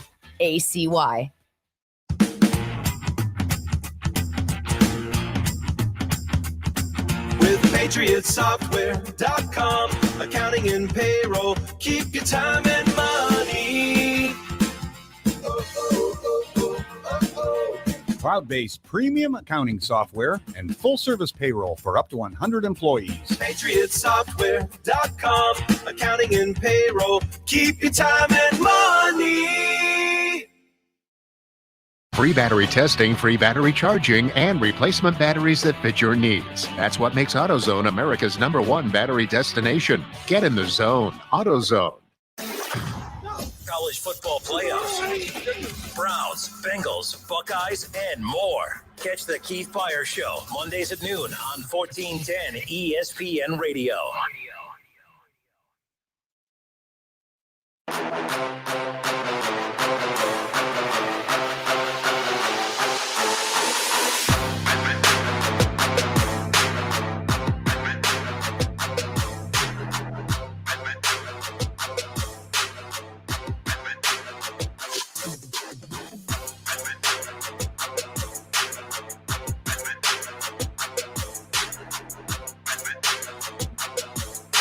Justin Kinner, former Flyer Norm Grevey with you here on a Wednesday. You're listening to Dayton's ESPN radio station, 1410 Wing AM. Dayton coming off of a very impressive week, a week that included 2 wins over VCU on the road, and then, of course, St. Louis at UD Arena this past Friday night. Couple of dominant performances last week from Toumani Camara, of course, put him in position to being named the A10 Player of the Week. Averaging 21.5 points, 12.5 rebounds, shot 70%, 14 to 20 shots, Norm, in both games, 80% from behind the three-point line in the wins against St. Louis and VCU. Man, 26 points, 15 boards, 2 steals against VCU, and then 17 points, 10 rebounds, his 7th double-double of the season, 3rd consecutive double-double. I mean, I know when we talk about this Dayton team, you think of Deron Holmes right away. Love Deron, got a chance to meet him this past weekend. But as teams have found ways to swallow up Deron Holmes and kind of take him out of his comfort zone, it's been amazing watching Toumani Camara just like say, okay, you guys take care of him. Don't worry, give me the ball. I'm going to do my thing. And not just dominate at the offensive end, but he's doing it at both ends. Camara, I mean, does he get enough, not respect, of course this area respects him, but does he get enough respect from around the conference? Because with everyone talking about Deron Holmes, he's just over here being equally, if not more, as dominant. It's been fun to watch his growth throughout the year, but he's emerged as could be a player of the year candidate. Who knows how it's all going to shake out, which is wild. Yeah, it is. It is unbelievable. And he's just played great in the conference. You know, he's kind of dominated the conference. He's shooting 40% from 3 in conference play. Didn't shoot it well earlier in the year, but as he's developed that part of his game, shooting almost 50% from overall in the field. And he's limiting his turnovers, and he's just playing great basketball. And his strength and physicality and his ability to put the ball on the deck has really opened up things for him and the offense. And then you add Deron, what he's been able to do. We're doing more high-lows. We're doing ISOs for Toumani. Along with Deron, we're really looking at the high-low, and we're moving the ball well in the half court, especially when Kobe Barea is in the game. And he's been hitting he's like leading the league in three-point shooting at 45% in conference play. And he's brought it back-to-back nights, which is something we talked about, being a shooter off the bench, or if you're a starter, it's got to be an every night thing. I mean, granted, you're going to have some cold nights, but it's Brian Roberts, all the great shooters at Dayton, every night, got to bring it every night, hit threes and open up that for the bigs. And he's doing great at it. I mean, he's really helping the bigs. It's freeing up Toumani and Deron when he's hitting that 3. Teams can't double as much. And when you're ISO one-on-one, there's not a body or a guy in the league that can guard Toumani from the elbow or the 3-point line on a drive. You know, he can finish at either hand. And I think that's something Duran is, it's helping him. He can defend. He can get more shot blocks. His passing's improved in the block, and he occasionally will hit a three. So, and then the point guard play we discussed is, it's been up and down due to injury and youthfulness, but Kobe's able to play it. And then you look at Barea, who I think is getting better off the wing, being able to penetrate. We didn't have his penetration for all year long, Justin. And now he's each game seems a little more athletic. So if you want to text into the show a question for Norm Grevey, 518-1410, 518-1410, text into the station, and we'll relay that message to Norm. Norm, this message comes in from Eric, and Eric wants to know the most, in your opinion, looking at Tumani and looking at Deron Holmes, which of those two would you have loved to have played with? I know you can't say both. I'm not going to let you say both, but which one would you have loved? Which one do you think would complement your game back in the day, being, the decent shooter that you were? That's shooter. Good question. Good question. Well, probably I would fit best with Deron because we ISO him a lot. He demands the double team, and he'd be great to play with, and then obviously that's not a knock on Tamani, how well he's done. But he would have the ball a lot more. Yep. And which is fine. You would need him scoring almost every time down the court. But Deron being a deep post guy, I would love to play with bigs that used to kick it out. They don't kick it out anymore. So the Steve messages in, scale of 1 to 10, how confident are you in this team to be able to end the drought of winning the A-10 tournament? Steve, thank you. It's a nice question, Steve. Oh, very confident. This is the first weekend I slept well, Justin. We got 2 wins. You got wins over St. Louis and VCU. So, I slept like a baby. And we talked about eye test, and I saw the eye test. I've seen every team play in the A-10, and there's no one better than Dayton Flyers. We got the best shooter in the league, and we got the best bigs. If we can get limit the turnovers, bring Flyer Nation to Brooklyn, no sleep till Brooklyn, they can get it. They can get that A-10 30, but I think right now their focus is winning the A-10 league. They got a chance to win out, which would pretty much assure them a conference championship. This is from Stacy. Stacy, and by the way, all these messages we're reading, you can text in to the show, 518-1410. Put a 937 in front of that. 937-518-1410. Text into the show. Stacy wants to know, hold on, as it's resetting here, my apologies. Stacy wants to know, of all the opponents left, which is the one opponent that worries you the most? If you need me to pull up the final 5, Norm, I have that right here in front. So, at Loyola, at UMass, home George Mason and LaSalle, and then on the road at St. Louis to close out the regular season. Which game remaining scares you the most? Well, they're all scary in a way. Yeah, you're not a coach right now, Norm. Okay, you could. I would have to say, I gotta shake the player out of you. Watch out for LaSalle at home. Okay, and I think we go on and make a big run. LaSalle at home. After that game, they go to St. Louis. Obviously, St. Louis is going to be what it is. But I think LaSalle has won 4 straight games. They're in the middle of the pack of the A-10. That sounds weird. Has always been a thorn in Dayton's side. Really not at our place, but that's a game to watch out for because of all the teams left outside of St. Louis. LaSalle's playing the best basketball of the teams left that we face. So the reason I find that interesting is last week we talked about and some people didn't like bringing this up, but the fact that UD's habit of playing down to the level of their opponent, but also as we saw this past weekend, by the way, because someone tweeted at me mad, oh yeah, I bet you don't have that opinion about Dayton now. I'm like, actually, I do. They played right into what I was saying. I know they're the best team in the A-10. I know they could beat anyone in the A-10. The problem is sometimes they play down to the level of their opponent. Is that one, and maybe not wording it that way, but like LaSalle, I mean, you look at, that's the second to last game of the regular season coming up on February 28th. you have St. Louis on the road to close out the regular season, could be for the regular season crown, of course. And then you have LaSalle coming in. Dayton has played down to the level of their opponents throughout the season. That's not a knock. That's just kind of the reality of it. That's a trap game if I've ever seen one right there. And they're playing very well. LaSalle's, like I said, has won 4 games in a row. I don't know who they have in the next week or two between when we play them. Obviously, Friday, and let's don't move too far ahead. Friday, Loyola beat UMass on the road. And, I think it's Norris, their guard, had like 25. His brother plays over at Wright State.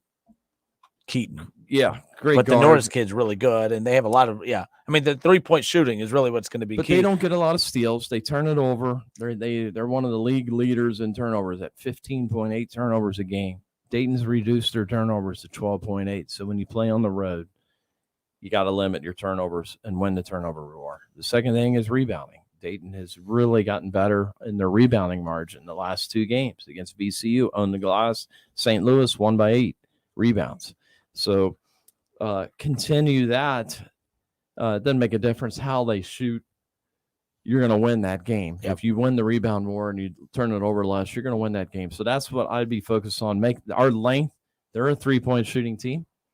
UMass, you got another 3 or 4 days off, and then you go to UMass. That'll be the next step. So, but I do worry about LaSalle down the stretch at home. They're playing well. And people don't realize they're a good team right now out of the blue. And so, their record doesn't show it, And that's why I said earlier, it sounds weird saying LaSalle just as I'm worried about that team. But it's not just the team. It's the element of they're not a top team in the league, but the way they're playing right now, that second to last game of the regular season with the potential regular season crown on the line the following week, it's just the trap game element of that all. But we know we got big one on Friday. Duquesne's playing better. We've measured another mid-tier team. Duquesne is playing better basketball. So the A-10 tournament's going to be very challenging. Hopefully they can get a 1 or 2 seed, obviously. Play a Duquesne or somebody like that. You really don't want to go through St. Louis and then have to beat VCU in the championship. That's a brutal 2 days. So it'd be great to not have, no offense to the other teams, it's just this St. Louis is physical, and you want to not have that in a semifinal game. All right, good stuff. We got more questions coming in on the text line, 518-1410. The phones are down at the moment as far as taking calls, but you are able to text that same number, 518-1410. Any questions for Norm Grevey? Text your questions in. I appreciate all the questions that have come in already. Got a couple good ones about VCU, St. Louis. Which team would you prefer to see Dayton match up with in the A-10 championship when it's all said and done? We'll talk about that on the other side. 518-1410. Give us a text.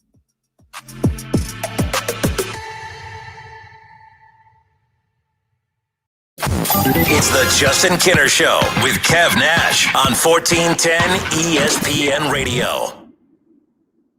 Hey, it's Kenner for my friends at Black Rock Bar and Grill. And if you are a bourbon aficionado, you are going to want to listen up. Black Rock has Black Rock Eagle Rare. It's the bourbon that you have been waiting to try. Why not make it an evening with some great appetizers as well? Or better yet, get with your significant other and celebrate Valentine's this week at Black Rock.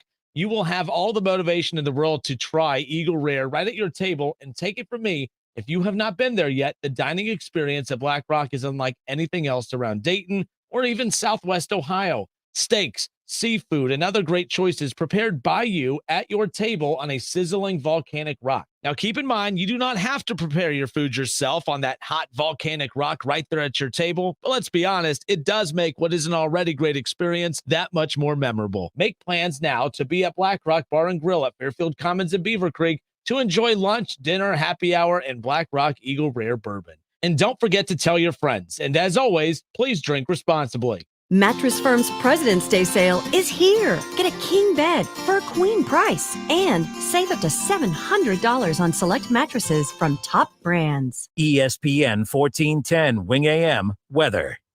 Our forecast, cloudy and 33 tonight. Rain in the forecast Thursday, high of 35.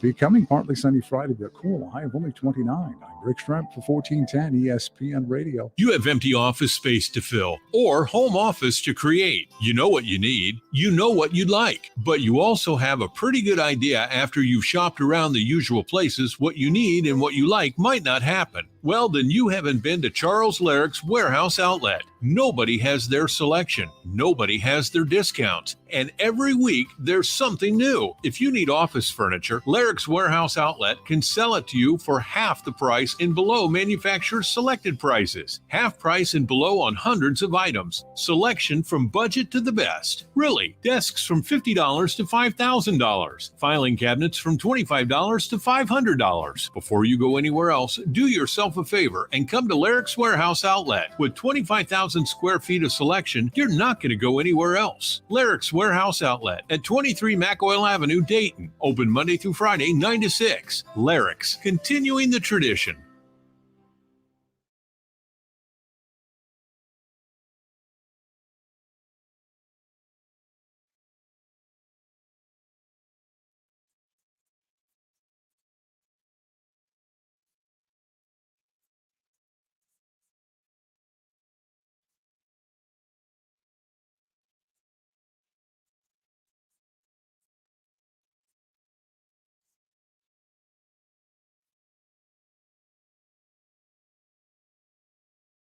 February is Children's Dental Health Month, so make sure you make an appointment for your child to visit an Ohio Dental Association member dentist. ODA member dentists are located throughout the state and are dedicated to providing the highest quality dental care, are bound by the highest ethical standards, and have access to superior ongoing education and training. On your next visit, ask if your child's dentist is a member of the Ohio Dental Association and American Dental Association, so you know you're being treated by the best. To find an ODA dentist in your area, visit associationsadvanceohio.com.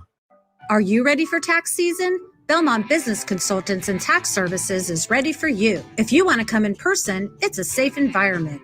Or you can just drop off. Belmont Tax also provides a completely virtual, secure client portal. For business or personal, if you want the accurate deductions you deserve, contact Belmont Tax in Dayton and Eaton. Go to BelmontBCTXS.com. BelmontBCTXS.com. When I got the news, I was shocked. I was scared. I was angry. When I heard it could be treated with the right care, I was relieved. I was happy. I was given a second chance. Urology Specialists of Ohio offers men peace of mind. 5 physicians and 5 locations. Now accepting new patients. Make an appointment with a physician that cares about your health and prevention. Urology Specialists of Ohio, Beaver Creek, Springfield, Urbana, Xenia, and London. Online at urologyspecialistsofohio.com. Cordell Transportation is hiring third shift dispatcher / customer service representatives. Excellent pay, great benefits, no experience necessary, and paid training. Apply online at CordellTransportation.com or stop in today at 2942 Boulder Avenue in Dayton. Equal opportunity employer. Get in the zone, AutoZone. Welcome to AutoZone. What are you working on today? Thinking about gas mileage. You know, changing your oil with a full synthetic oil like Pennzoil Platinum can help your engine get more miles. Right now, you can get 5 quarts with an STP Extended Life Oil Filter for only $37.99. Get started on your next job today with the parts you need when you need them at AutoZone or AutoZone.com. Get in the zone, AutoZone. Restrictions apply. The new Crispy Melt Taco is now at Taco Bell. Some facts about it are: 1, its shell is freshly fried daily. 2, it has a melty, cheesy blend inside. And 3, it comes with seasoned beef or black beef. And totally feel free to drop those Crispy Melt Taco facts whenever you want, too. Like maybe save them for when a friend's like, what should we eat? And you say, Crispy Melt Tacos. And they're like, nah. And then you need to make an airtight case for why they're wrong. The new Crispy Melt Taco. Try one today, only at Taco Bell. At participating Taco Bell locations for a limited time only while supplies last. Contact local store for prices, hours, and participation which vary.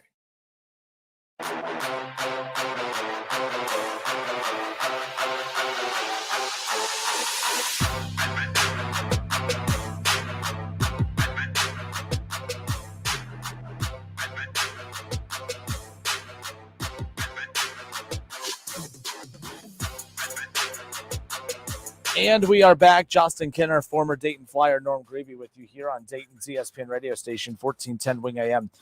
Norm, 2008, that was the last time that for us here in the Miami Valley, like, so the 3 college basketball teams, us, at least on the ESPN radio Dayton, we're an Ohio State affiliate.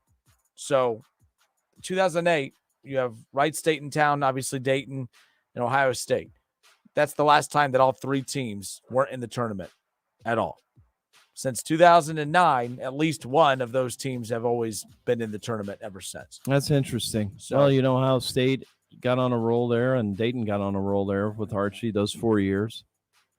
Yeah, and that was, and then when Chris Holtman came in, Ohio State kept, this is going to be, unless something miraculous happens. And then Wright State's won a couple of conference championships in that time. Yeah, with Nagy coming over. So there was a stretch. The reason I bring that up is because about a month ago, I felt, my goodness, Wright State was not playing well. UD was not playing well. Ohio State's not that good this season. So I'm like, this might be the first time in over a decade that not one of any of these teams is going to be dancing in March. But obviously UD's flipped that switch. They got, they seem to be back in control of Wright where they State's can go. playing better.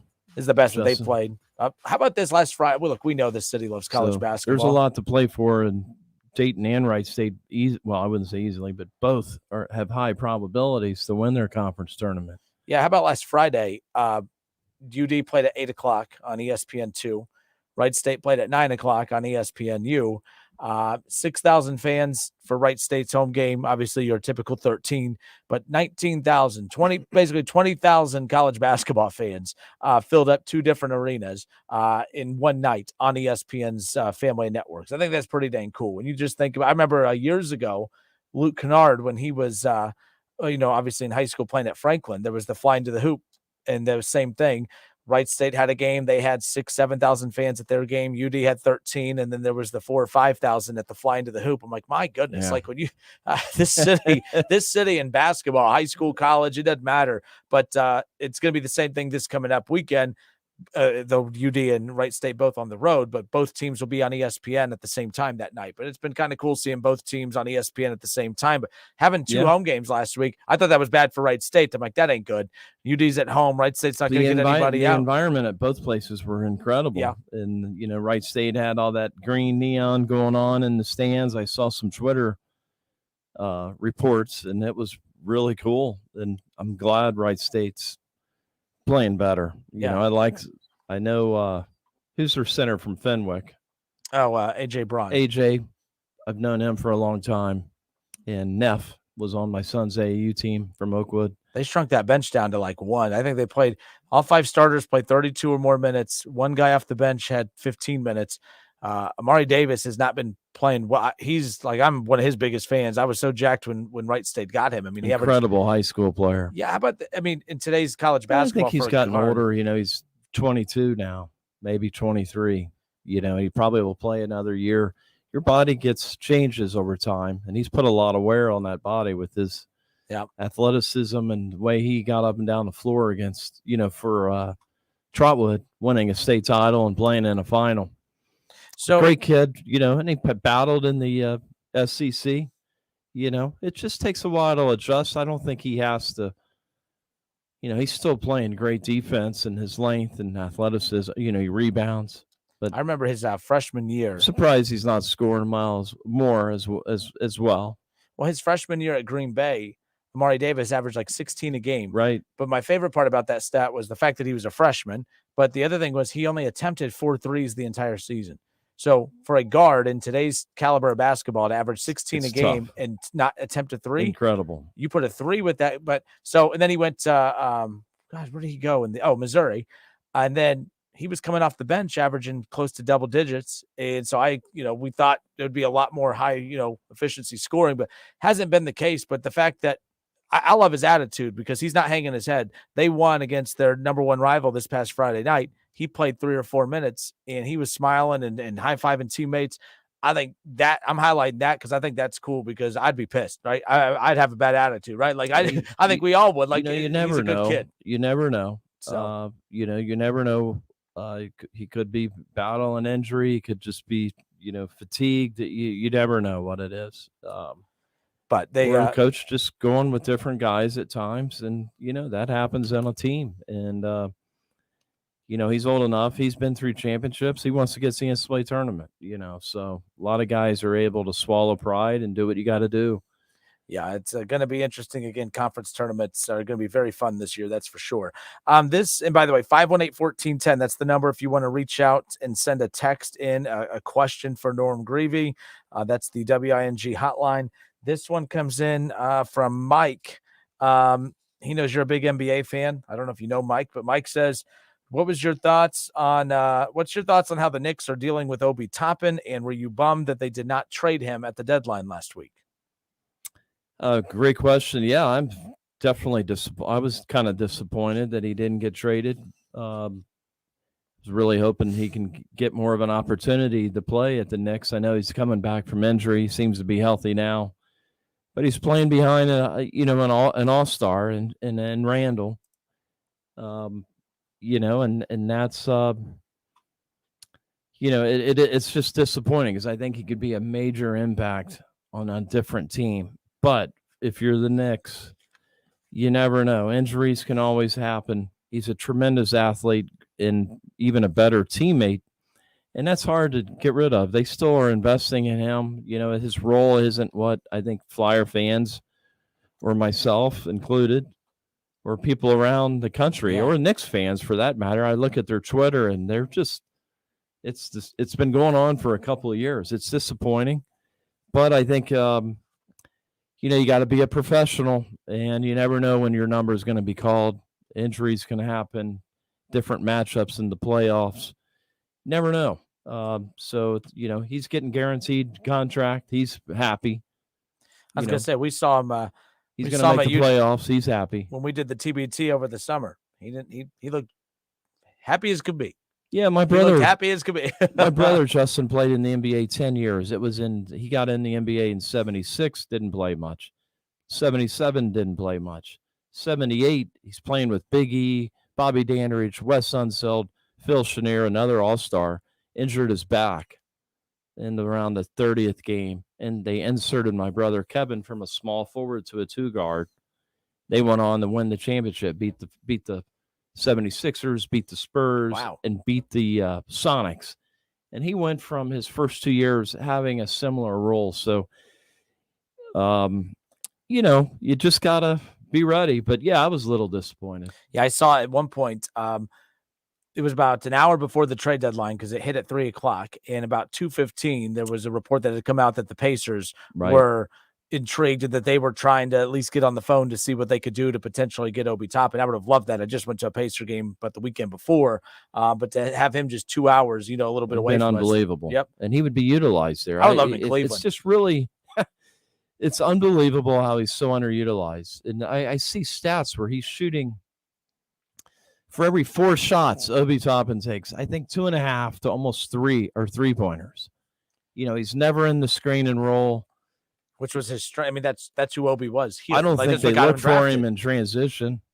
He gets backdoor open lobs. They don't throw it to him like Jalen Crutcher used to throw the lob. Did you see the highlight on Twitter? Someone shared that, said, well, Jalen gets him that ball every single time he's at Dayton, but Obi was jumping up and down, ticked off because he had an oop. I mean, he had wide open. It didn't matter if it was an oop or not. He was just wide open under the bucket, and they jacked a 3 instead of getting in the ball. But Tibbs is all defense, and he's playing his top 7 defenders. They just added Hart, but I do think he's going to be getting in every game. You just never know what his minutes are going to be. But I do believe, I'm an optimist. I do believe when the playoffs turn around, he'll be getting 15 a game, 15 minimum, 15 minutes a night. And that's going to be crucial. The other thing, I was just bummed to not see him have a chance to defend his dunk contest championship. I mean, the participants, when the NBA announced their slam dunk participants list, it made everyone sound like a bunch of owls because everyone's like, who the hell's this? You have KJ Martin, Mac McClung, Trey Murphy, and Jericho Sims. Now, before I get met with they're all really good dunkers. It's All-Star weekend. You want All-Stars. You want dudes that are have a draw. Obi was a draw. Obi should be on that list. I don't understand why he's on that. Maybe Tibbs didn't want him on that list either. Who knows? He probably declined with his injury through the midseason. I don't think he was wanting to risk anything, and the Knicks weren't going to allow that. But Mac McClung just signed a contract. I forget what team he just got picked up for a 2-way deal. He's back in the NBA because he doesn't have an NBA jersey on. It's Shaedon Sharpe would have been a household name at UK. He stayed out, and he's playing well for the Blazers. Who else? And who is the other kid that's in the dunk contest? I see 4 names. Jericho Sims. Yeah. Now that guy can get up with the Knicks on top of that, and he's starting center right now for the Knicks, which has been a surprise. But he's every bit as good as an athlete as Obi. You'll see that. So we'll see what happens with that. But all right, again, Justin Kidner, former Flyer, Norm Grevey. Norm every Wednesday hangs out with us for the 5 o'clock hour. Norm, always appreciate when you give us some time. Shout out, by the way, obviously to Milano's. They dropped off a couple of, I see the ham grinder sub over there. Love it. See some subs and some wings. Always appreciate them. And then, appreciate you coming in, hanging out with us like you do every Wednesday. Loyola, Friday night on the road. Obviously, we've talked about it. Dayton's the favorite, and that should be the favorite. When we come back next Wednesday, we're talking about a couple Flyer wins, right? Absolutely. And they'll play UMass that night, next Wednesday night. But got to take care of the game Friday, get it inside, make Loyola shoot a lot of threes, and get out and win the game, man. One game at a time and get this streak to 3. All right. Thank you, Justin. Norm Grevey's visit also brought to you by Wealth Management Group over in Springboro. Again, Norm, I think you've heard of that business a time or two before. Yes, I have. All right. Until next Wednesday. Until tomorrow. But Norm will be back with us next Wednesday. But until tomorrow, it's been the Justin Kidner Show with Kev Nash, Dayton's ESPN radio station, 1410 Wing AM.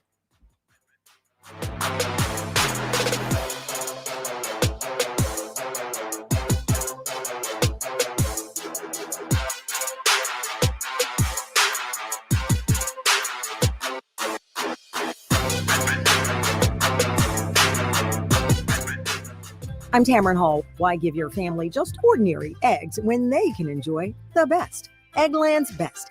The only eggs with more fresh and delicious taste, plus superior nutrition compared to ordinary eggs. With 6 times more vitamin D, 10 times more vitamin E, 25% less saturated fat, and 38% more lutein. Because the way we care is anything but ordinary.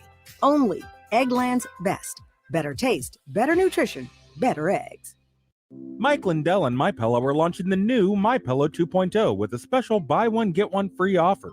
The new pillow offers temperature regulating technology for a more comfortable sleep. Machine washable and dryable with a 10-year warranty, it comes with a 60-day money-back guarantee. Order now at mypillow.com using promo code COMFORT. That's COMFORT, or call 1-800-976-6949 for a better sleep. Don't miss this opportunity to buy one get one free.